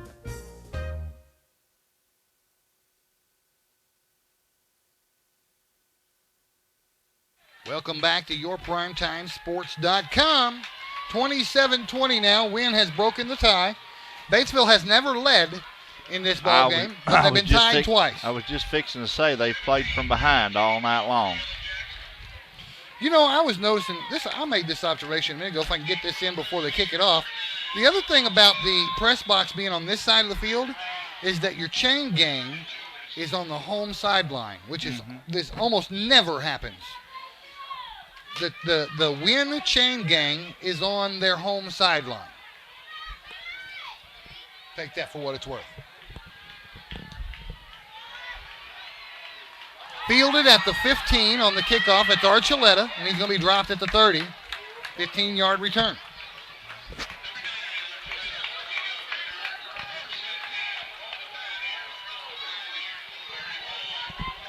So barely across the 30.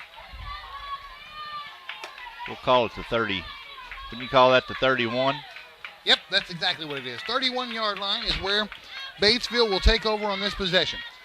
Wynne has scored in the second half. Batesville has not. And we're down to 5:25 remaining in the third quarter.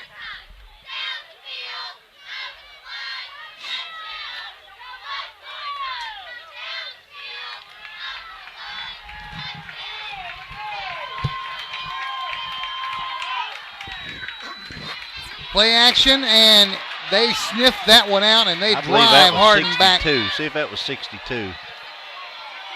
Yes. Yes. Yes, it was. Number 62 for the Wynne Yellowjackets, who drove Harden backwards, is DeAndre McGill. McGill was all over him. Loss of yardage all the way back to the 21. That's 10-yard loss. That is a 10-yard loss. Second down, 20.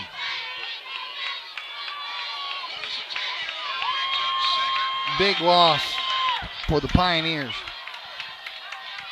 The pitch is to Childress. He barely got a yard. Could not find the edge.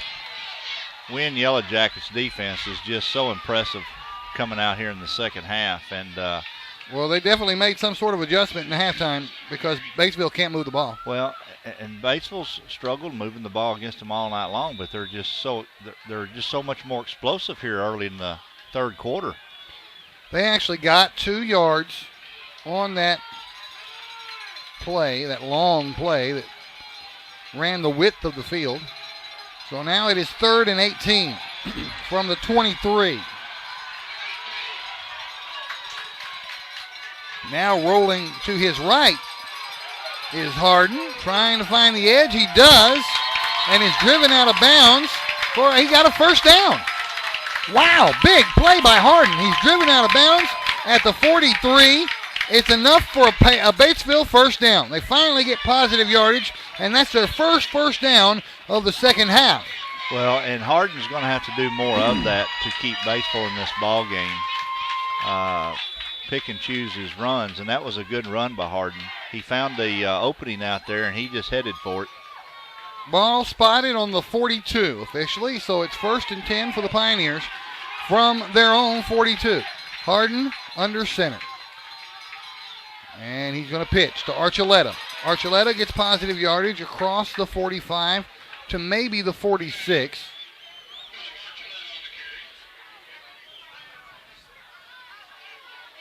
Gain of 4.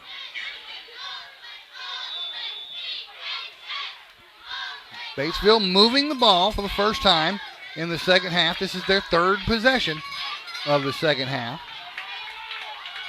Second down and 6 from their own 46. And now, horse collar attack. Yep, and here comes the flag. The ball carrier, I did not even see. Let's look at that again. The ball carrier is Childress. Or is it Young? It's one or the other, and he is horse collar tackled. It was Childress on the carry, for sure. He got to the 48-yard line. 40, yeah. So he got face mask. They're calling it a face mask. It looked like a horse collar from here, but either way, it's 15 yards, no matter what. So either way, it gives Batesville a first down. And all those yards gets marked off after the play is dead. So he gets the yards that he got on the play plus 15. And that takes them all the way to the Wynne 38-yard line. That's huge for the Pioneers here in the second half. Harden hands it off up the middle. Number 37, Javier Rodriguez.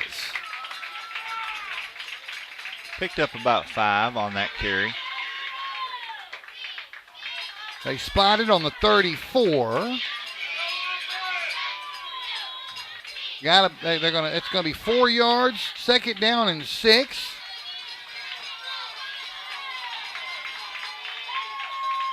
They're moving the ball. The clock's moving too. 2:30 and counting in the third. Harden sends Rodriguez in motion. Then he hands it off to Archuleta, and he got first down out of the second effort as he was being tackled. Good effort by Archuleta. I want to look at that again, too. I've been using this instant replay a lot tonight. I want you to see the second effort on this play when Archuleta is finally tackled. He kept going and got the first down. What a play. And just as I bragged on Wynn's defense, they've buckled a little bit. Yeah, they have. So now the ball is on the 27. I would love to know how the Cardinals are doing and how the Yankees did. Cardinals were down 6-0 at the end of 3 innings. Actually, I'm pulling for the Orioles in the Yankee game. Orioles got beat 3-1. Okay, I'm just getting beat up. And so is the ball carrier on that play. I can honestly tell you, I'm not going to call my best bud, Bill Taylor, in the next day or two because he's an unhappy camper right now. That was number 3, Joey Rodriguez on the carry. And he got close enough to where they're going to have to measure this. He's been a Baltimore Oriole fan since birth. Really? I like the Orioles, too. Brooks Robinson, Cal Ripken. Even through all these losing years, he's hung with them. I've never seen anybody hang with a team like Bill Taylor. They decide against measuring it. It's second and very Calling short. timeout. Harden, yeah, there you go. Harden got his timeout, so. You know, we got a lot to talk about. We haven't stayed here for a break, and I got some stuff I want to talk about. I want to tell folks what's going to be going on tomorrow on Double G Sports Talk Saturday. Brad Bobo, he's the director of athletic broadcasting for Arkansas State University. He'll be our first guest tomorrow. Second guest will be Rick Smith, the head girls basketball coach, Marmaduke Lady Greyhounds. Third guest will be Larry Treadway, head football coach, Walnut Ridge Bobcats. And the final guest of the day will be Ty Clovier, the head women's basketball coach, Crowley's Ridge College Lady Pioneers. That'll be tomorrow. Double G Sports Talk Saturday, 8:30 a.m. live from Batten's Donuts and Bakery, right here on your PrimetimeSports.com. Well, you get to talk to Brad about the ASU program. I'm looking forward to it, actually. What's going on down there. You might have wished you had him on longer than 25 minutes. So he'll Well, have. if Rick is late, I will have him for a little bit longer. Then we're going into basketball with these non-football schools. They're starting next week. They had a jamboree at CRC last night, so a lot of things going on in the community. Back after the timeout, Harden under center, takes the snap on second and very short. Rolling right, throws it downfield, has a man complete at the 15-yard line. He's still on his feet, and does he get in? Yes, he does. Touchdown, Batesville. And that was Ethan Dockery, who finally was wide open. There's the replay. Has him at the 15, and he takes it the rest of the way to the house. Good Touchdown, effort by Pioneers. Dockery. Dockery, one of our three seniors on the cover of the magazine, Dave. Well, he just put 6 more points on the board for the Pioneers, and Espericueta can tie the ball game right here, does he? Yes, he does. We got a ball game again, 27 all here in the third with 1 minute, 8 seconds left to play before we move to the fourth quarter. We will take a 30-second timeout and be back on yourprimetimesports.com. At First National Bank, you have convenience right at your fingertips. And instant buying power. It's so easy.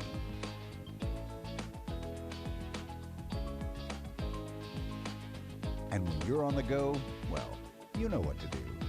We understand the importance of now. First National Bank, the working bank for working people. Welcome back, yourprimetimesports.com. Great pass and catch for a touchdown for Ethan Dockery. This one is fair. Did he fair catch that? He fair catched it. So that was did. Zach Morris who fair caught the kickoff at the 29-yard line. And he has not done that all night long. I don't know why, but he could have ran with the football. He caught the last one on the run and picked up an extra 15 yards. Maybe he's getting tired. I doubt it. I do too. So that took 1 second off the clock. We've got 67 seconds left in the third, and we're all tied at 27. Now the Yellowjackets, their third possession of the half. Wingo looking downfield, and he may have crossed the, it's incomplete, but did he cross the line of scrimmage when he passed the ball? I don't think so. If he did, it's an illegal forward pass. There's no indication from anyone that he did that. It looked awfully close. So the ball placed back at the 29-yard line after the incomplete pass. Stops the clock with exactly 1 minute. Wow, that play only took 7 seconds? Broken Wingo keeps play. it. Yeah, he was trying to hand it off, and Yeah. there wasn't anybody to give it to. He kept it and didn't get anything. He, in fact, lost a half a yard on the play. On Yeah, paper, busted play. He tried to hand that off to, I think, Sylvie. on paper, that's a whole yard, so it will be 3rd and 11 from the 28. You can hear the Batesville crowd getting into it. They're right really below us. into it. They think they've got a real shot at beating the best win team they've ever seen, probably. Long pass complete. Oh my goodness! Hauled in deep in Batesville territory. We're looking at it again on the replay right now. Hauled in around the 35-yard line. So fast that I didn't even catch the jersey number 83. Look at that. 83 is Landon McFadden on the catch for the Yellowjackets. He hauled it in and then immediately stepped out of bounds. They're on the 35 now. So new life for the Wynne Yellowjackets. And with 20 seconds left in the third, Wingo takes the snap and hands it off to Selvey, and Selvey gets very little. And unless they really hurry, that'll be the last play of the third quarter. He was met by Drew Moore of the Batesville Pioneers. He got nothing on that. Ball's back right almost on the 35-yard line. On paper, that's, I guess, a yard. So second and a long 9 as time expires in the third quarter. We will take a break and be back with the final quarter of this doozy right here on your PrimetimeSports.com. Do you need insurance? If the answer is yes, let Chris Robinson and his staff at Chris Robinson's Insurance Agency handle your needs. Whether it's auto, life, business, or planning for your retirement, Chris Robinson's Insurance Agency is ready to serve you and your family. Come by Chris Robinson Insurance Agency, 1211 West Court Street in Paragould, or on the web at chrisrobinson@allstate.com. You get big time savings and hometown service. Always a bed, Dodge, Chrysler, Jeep, and Ram. At Baird, there's a difference you will clearly see. You're always a VIP. Saving service, great selection too. Baird does it all for you. Welcome back to your PrimetimeSports.com. It's tied at 27 as we begin the fourth quarter. Wynne, second down and a long 9. Heaves it downfield. What a Zach catch. Morris! What a catch. Touchdown, Wynne! Over the middle, over his shoulder, hauls it in for a 35-yard touchdown. Look at this play on the Good replay, play folks. action. Wow, hauls it in over his shoulder, touchdown. My goodness. And the fireworks going off.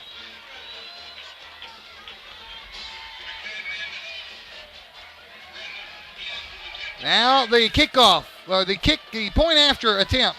Ratliff. Did he get it? He got it. And no, so now it's a 7-point ball game again. 34-27 Wynne Yellowjackets back in 1 minute on your 30 seconds on your PrimetimeSports.com. Retirement? It's never looked so good. Welcome to Chateau on the Ridge Assisted Living in Paragould, Arkansas. Say hello to fine dining and down-home living, where around-the-clock security and peace of mind are always at your fingertips. And front row seats to the best shows, they're included. We call it Chateau on the Ridge. You can call it home. Call or visit today to get the whole scoop. Welcome back. Your PrimetimeSports.com.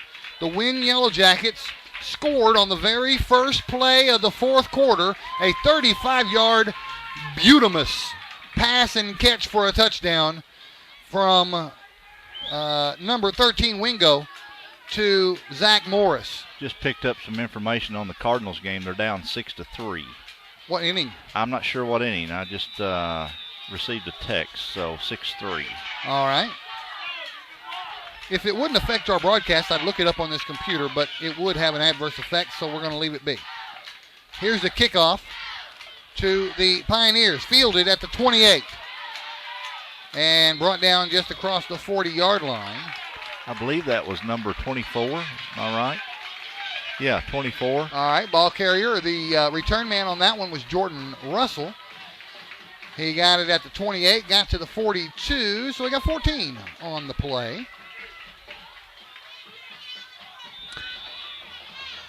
14 on the return, and it's 1st and 10 for the Pioneers.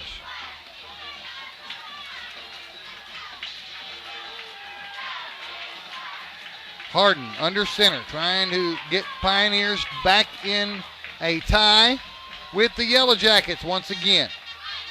Hands it off to Archuleta. Nothing.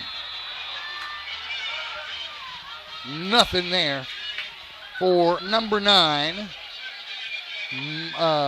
Philip Archuleta. You know, I wonder if he's kin to David Archuleta, the guy that was on, he was from Arkansas, wasn't he? Archuleta kid on so. American Idol? I don't know. I'll let you ask him after the game. Yeah, he may be kin to the Archuleta kid from American Idol. That's a couple seasons ago.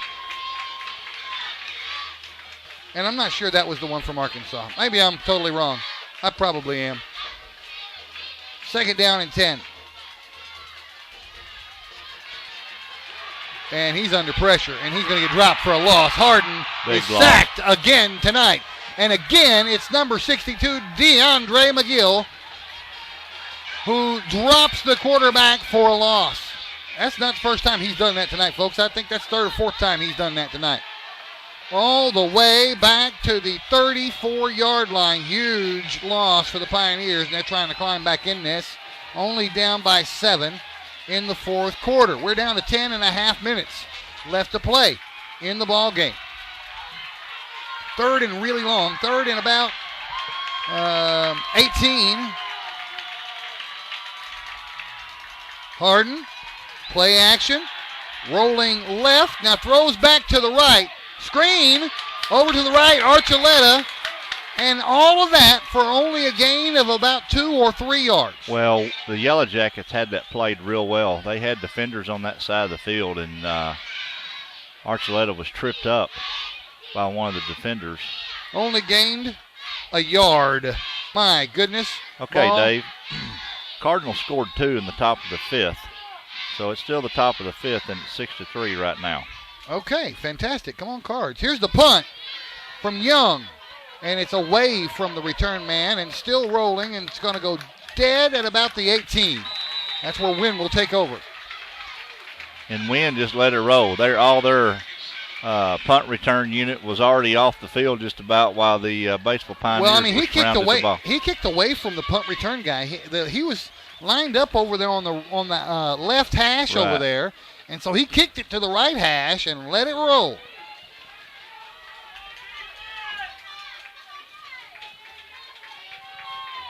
First and 10 Yellowjackets from their own 18.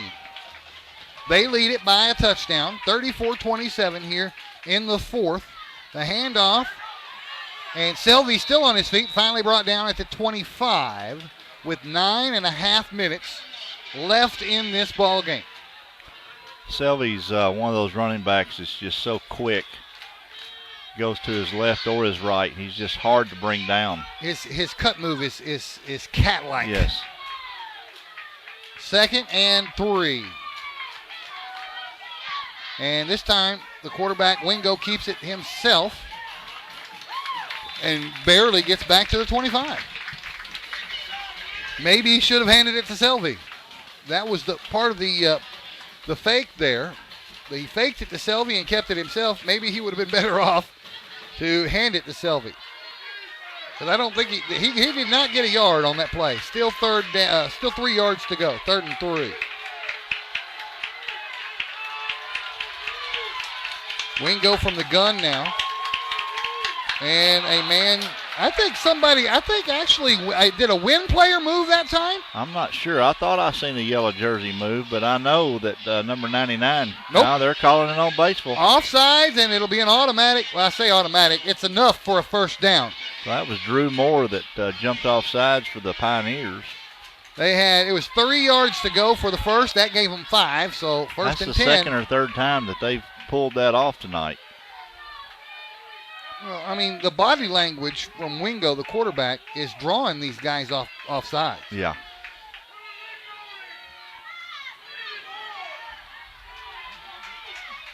Takes the snap and hands to Selvey, and Selvey's looking for room to run, and he has a little bit. Oh, and that looks like oh boy, I hope he didn't hurt himself on that. Nah, he didn't. That was a funky way to be tackled. It looked like he went back on that He was cutting back to his ankle. left. He's okay. He's not even limping. Wow. That would have killed me. Okay, 38-yard line. That would have twisted my ankle in half if that happened to me. 2nd and 3. You think you have a headache now, one of them guys hit a lick on you, you wouldn't get up. That's probably true.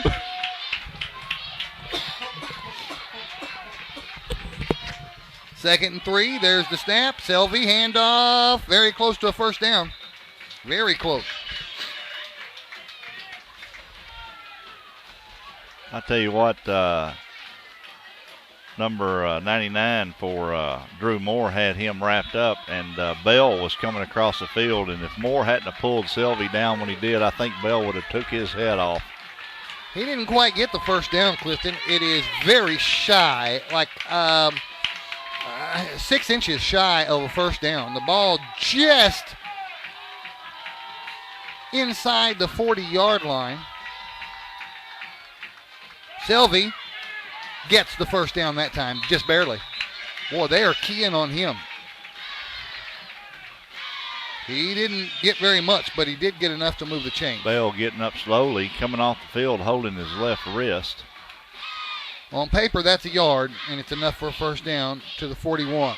And Bell is injured. He's coming off the sideline.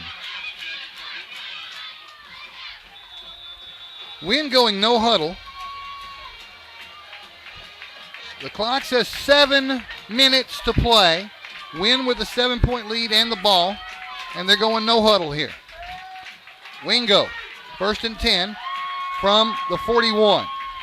Takes the snap, hands to Selvey. They're just going to use Selvey to eat this clock up. And he's doing a pretty good job of it. He got 4 on that play.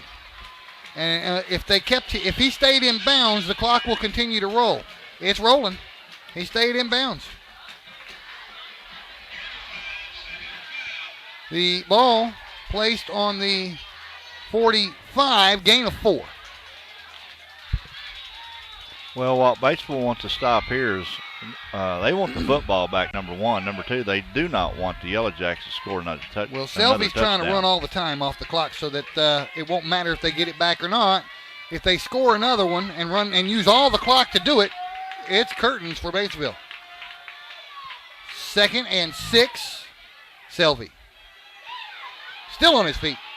First down. He got knocked to the first down. Yeah, he got pushed forward on the tackle, which gave Wynne the first down. That's moving the chains. So, which time's on the clock? Can you see? The clock, yeah. The clock now is at 6 minutes. It will start running again as soon as they get the chains set. And now we've got a whistle and a timeout's going to be called by Batesville. Let's examine who we will be broadcasting next week on yourprimetimesports.com. Well, we'll have Greene County Tech at BB. Now, that's what game we scheduled at the beginning of the season. Folks, I'll tell you this. I don't know how it's going for either of them tonight, but before tonight, neither of them have won a conference game. They're battling for last place in the conference. Well, Greene County Tech had Nettleton at home, and BB, they were playing Forest City, weren't they? Yeah, so let me ask you this while we're in a timeout. Okay. Because you're the boss. And between now and next week, you might make an executive decision that we might want to change that game. No. I can already tell you. No? No. Okay. Because I have to go to BB. Oh, you do? Yes. Okay, well, there you go. So next I week. have basketball pictures for the magazine. Okay, I got you. So next week, Greene County Tech at BB on yourprimetimesports.com. Back after the timeout, it's Wynne football, 1st and 10, and another 5 yards chewed up by Selvey. Bell going back in the game for Batesville, so he's all right. He actually got 6 on that one. 2nd down and 4. Ball on the 43. 5.5 minutes to play. Wynne is just chewing it up, Clifton, just chewing it up. Well, they're going to keep it on the ground. That's exactly what they're wanting to do. The clock's in their favor. And the scoreboard here does not show how many timeouts a team has left. So I cannot tell you how many timeouts Batesville has left. I think they have 2 left. He got a yard on that one, did Selvey. They're working him so over. It's going to be 3rd and about 4. This is a big stop right here for Batesville. They need to make something happen on this play. Ball on the 42. It's 3rd and 3. And this is if they get the first down here, they can chew up more clock. And if they don't get it, they can punt it and pin Batesville deep. Oh, he's going to be met behind the line of scrimmage. And guess who got him? The young man that just came back in the game, Bell. Well, and it's the first time in this drive they did not hand the ball to Selvey, and look what happened. Yeah, they handed it to Settles, and Settles was dropped for a loss. Big play for the Batesville Pioneers, exactly what they needed. 4th and 5, ball on the 44. Now, you're in Batesville territory. Do you decide to go for it? It looks like they're going to go for it. Wow. They may be trying to draw them off sides again. They could. It's worked almost every time they've tried it tonight. They're going for it on 4th and 5 on the Batesville 44. They're trying to draw him off sides. Batesville not biting.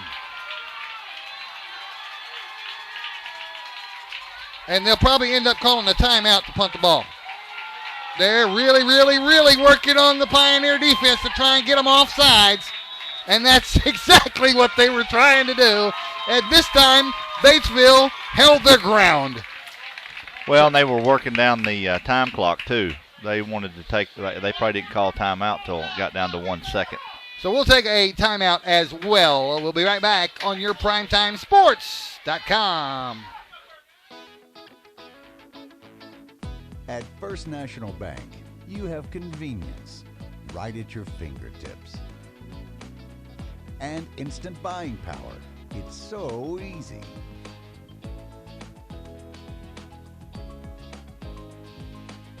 And when you're on the go, well, you know what to do. We understand the importance of now. First National Bank, the working bank for working people. All right, the timeout. That was a quick timeout right there. We're going to come back.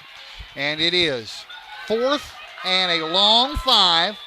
And Wynne, unsuccessful in trying to draw Batesville offsides, is now going to punt. See where Ratliff puts this football. He's been placing it pretty good tonight. They are on the Batesville 44. Ratliff gets a foot on almost block. And it touched a Wynne player back at the 15. I saw it. Batesville saw it. Batesville fans saw it.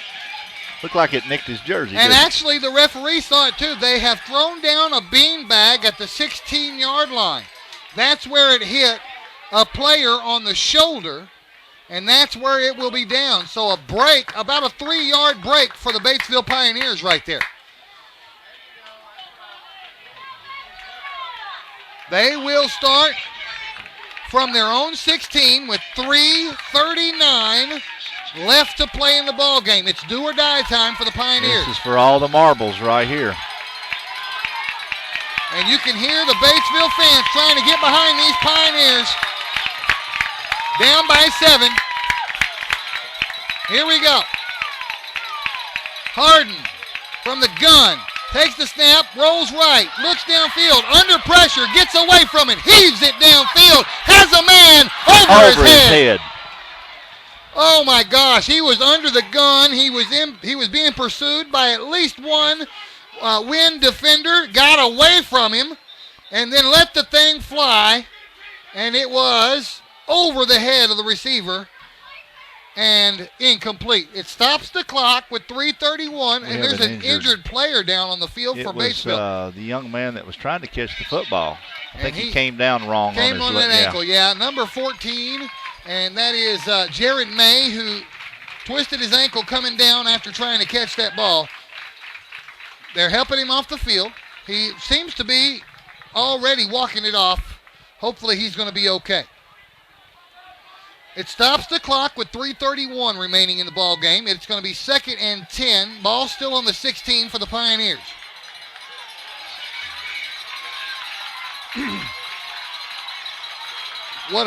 Man, he heaved that thing down the field. Harden trying to get his guys where he needs them before he snaps the ball. And now he does. And he hands it off. Archuleta, 5 yards. 4 or 5 yards on the carry. Let's see where they spot it. Only going to get 3. Now, like we were talking about when Batesville was on defense, they needed to stop the Yellowjackets on 3rd down, which they did. Well, now they're facing a 3rd down here, and this is a big play for them on the offensive side of the ball. 3rd down and 7. The ball is on the 19. Pitch. Childress, not enough. Well, I would think. Yeah, you got to go for it. The position that they're in, they're going to go for it. You have to. You have to. 2:44 and counting. They like about 2.5 yards.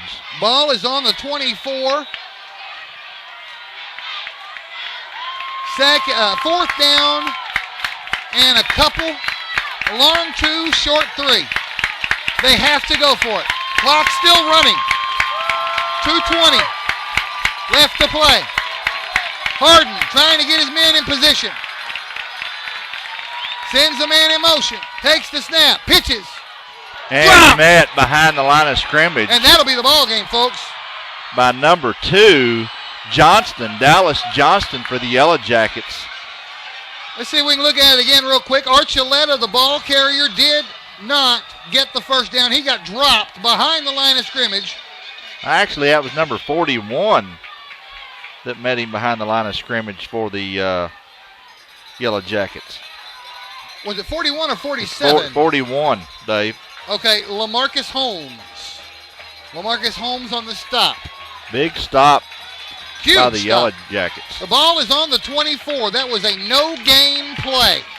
Now Batesville just needs to find a way to strip the ball because the Yellow Jackets are going to keep it on the ground, and they've got to strip the football. 2 minutes, 10 seconds left in the ball game.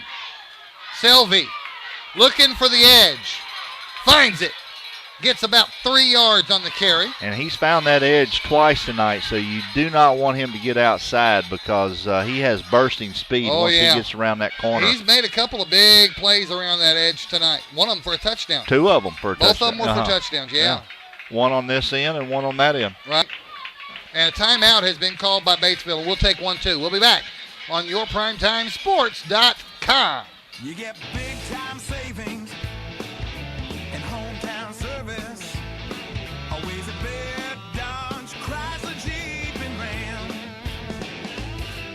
At Baird, there's a difference you will clearly see.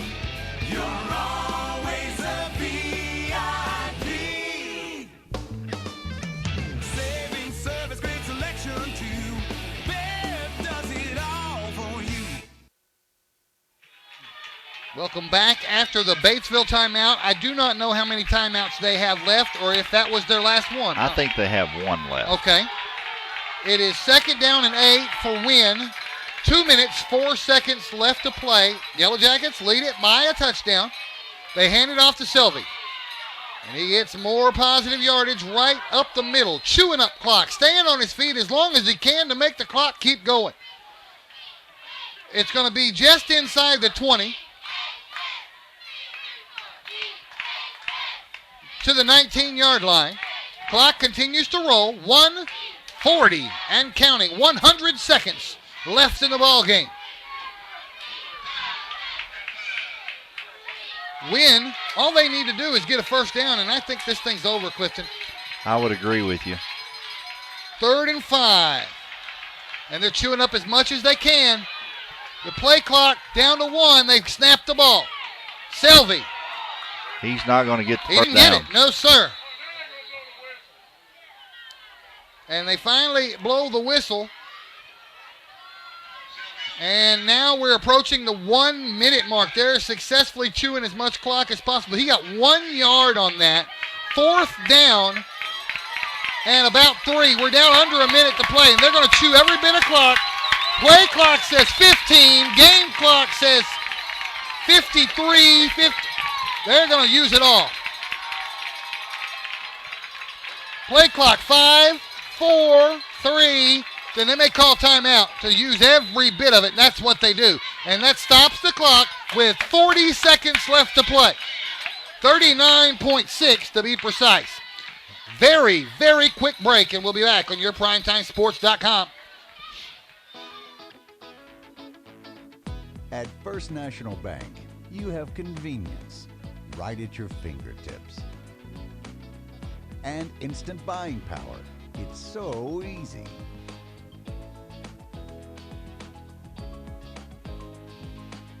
And when you're on the go, well, you know what to do.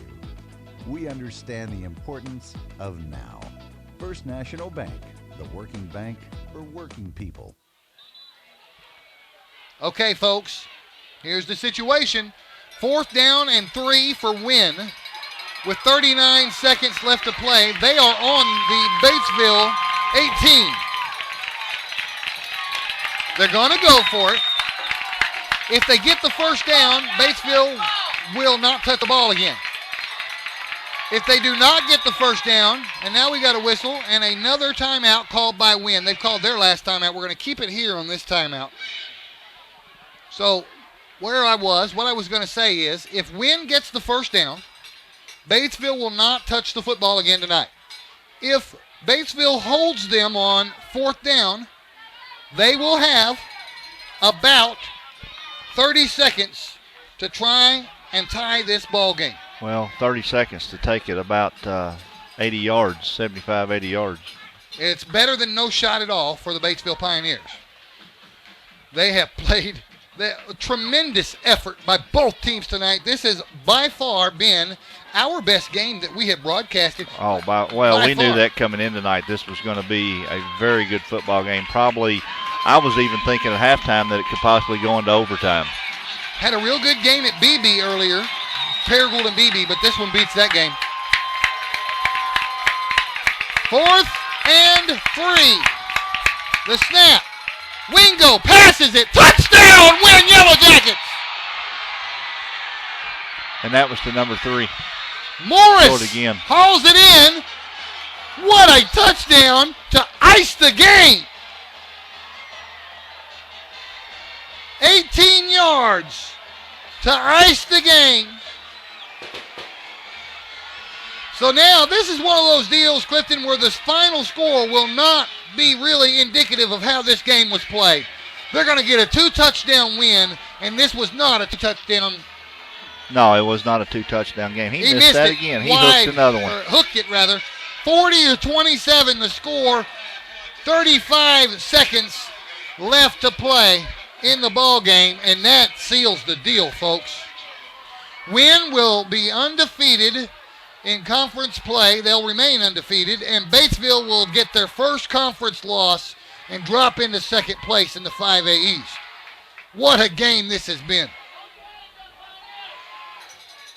And I'm telling you, Clifton, they'll be on opposite sides of the bracket in the state playoffs, and it will not surprise me even in the slightest if we see these two teams play in Little Rock for the state championship. Well, I would really like that because they're both from the 5A East, and they're both well coached, and they're both very good football teams, and I think that would make a great state championship game.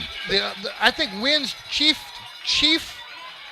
competition for a championship will be Camden Fairview, and I think that they would be on the same side of the bracket. So those two would meet in the semifinals, perhaps. Yeah. Which means Batesville would have an easier road to the playoffs since they don't have to go through Camden Fairview. We're looking ahead, folks. We still got to kill 35 seconds in this game. They squib it up the middle, over the head, and actually out of bounds. So they'll take over on the 35. But it matters not. They're not going to be able to get 2 scores in 33 seconds. I hear some booing going on, and I'm not sure which side it's coming from. It sounds like it's coming from this side of the field, which this is the Batesville side of the field that we are on. I'm not sure what they're booing. It's too bad. Well, they had the football out on the 35, Dave. Yeah, because they went out of bounds. Okay, but they threw the flag back there by the 20. See the flag back there? That's where it went out of bounds. Right, but they're putting the football on the 35. Okay. All right. Now, the only difference, if anybody touched it. Well, there was a young man that jumped up the air. I don't think he got a hand on it. But I don't think he did either. They're putting it on the 35. The referee, Brad Davidson, is explaining to Coach King that nobody touched it. So, sounds like Wynne doing the booing over there. Okay, maybe so. Well, regardless, it is 33 seconds left to play in the game, and Batesville down by 13. But, boy, I tell you what, this final score does not indicate what a tight game this was. Well, it was just a great football game by two great football schools. Tradition, deep tradition by both. They'd like to get some points on the scoreboard here. Oh, Harden's going to get sacked. By number, was that 28? Oh, 78. 78. And that is Xavier Stringfellow. I love that name. Yeah. And they spiked the ball to stop the clock with 12 and a half seconds left. It'll bring up third down and really long. Xavier looks a lot bigger than 6'1" from up here, doesn't he? Yeah, actually he does. He looks like a giant down there. I would love to bring you guys some more 5A East scores before we go off the air. I'm going to try and do that as we depart after this game is over.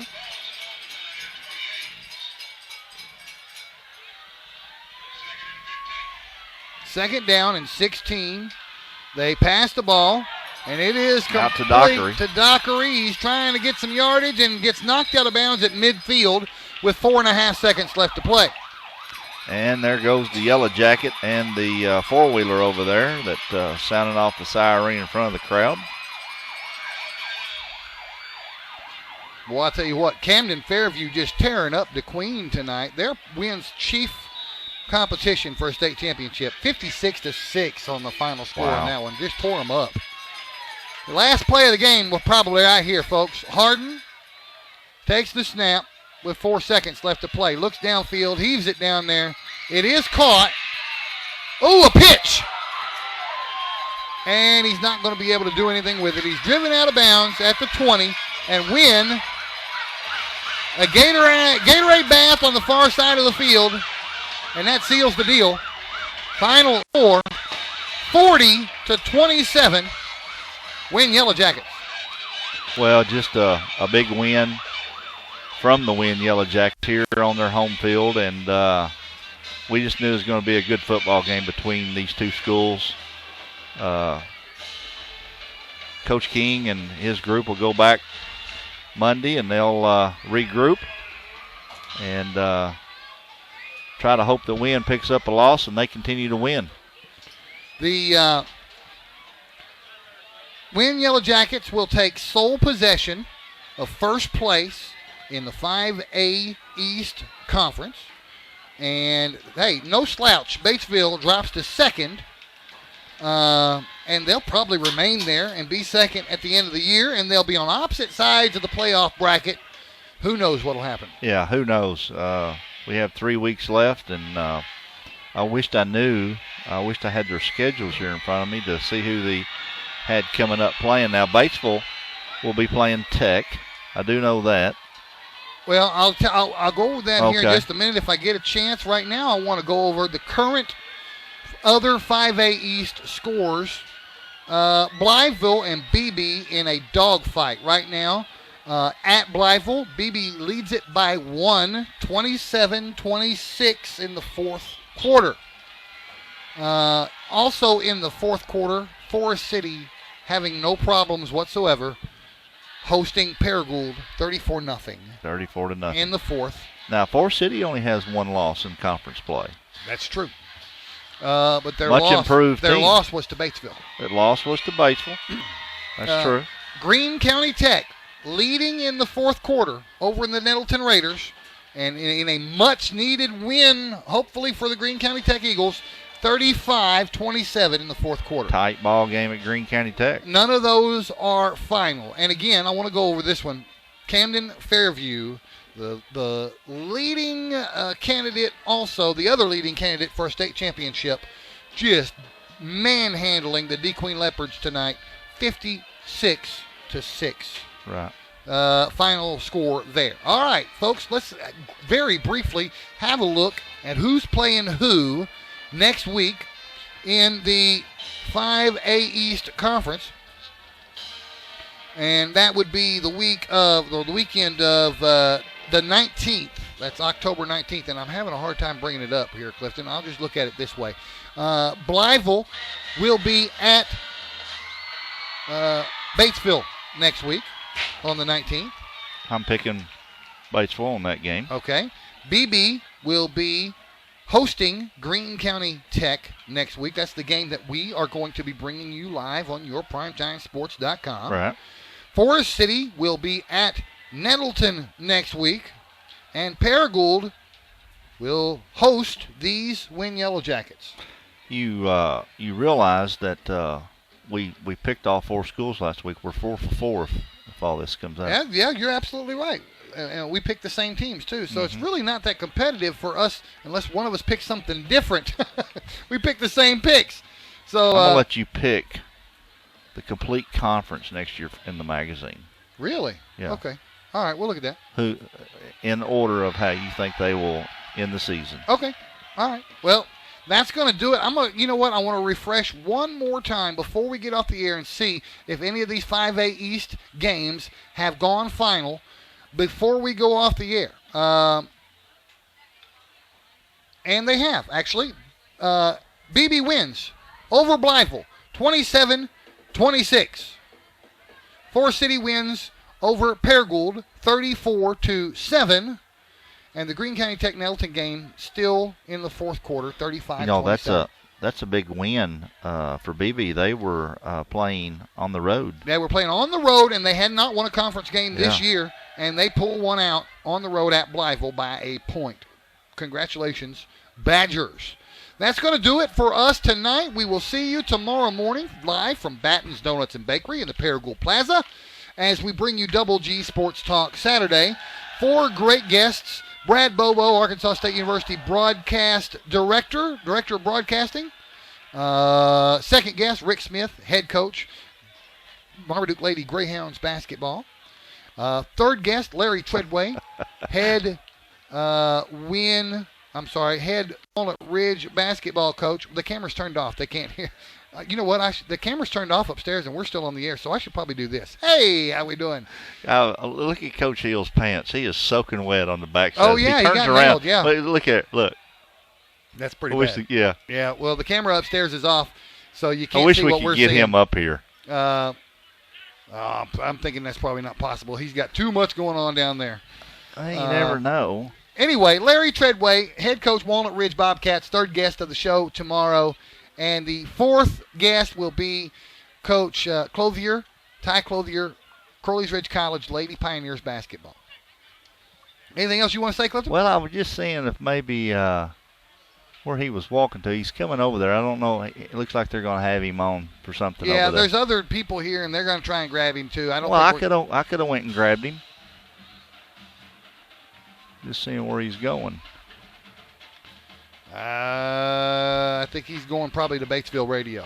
Or, I'm sorry, to Wynne Radio. I doubt he's going to Batesville No, Wynne Radio is what I meant to say.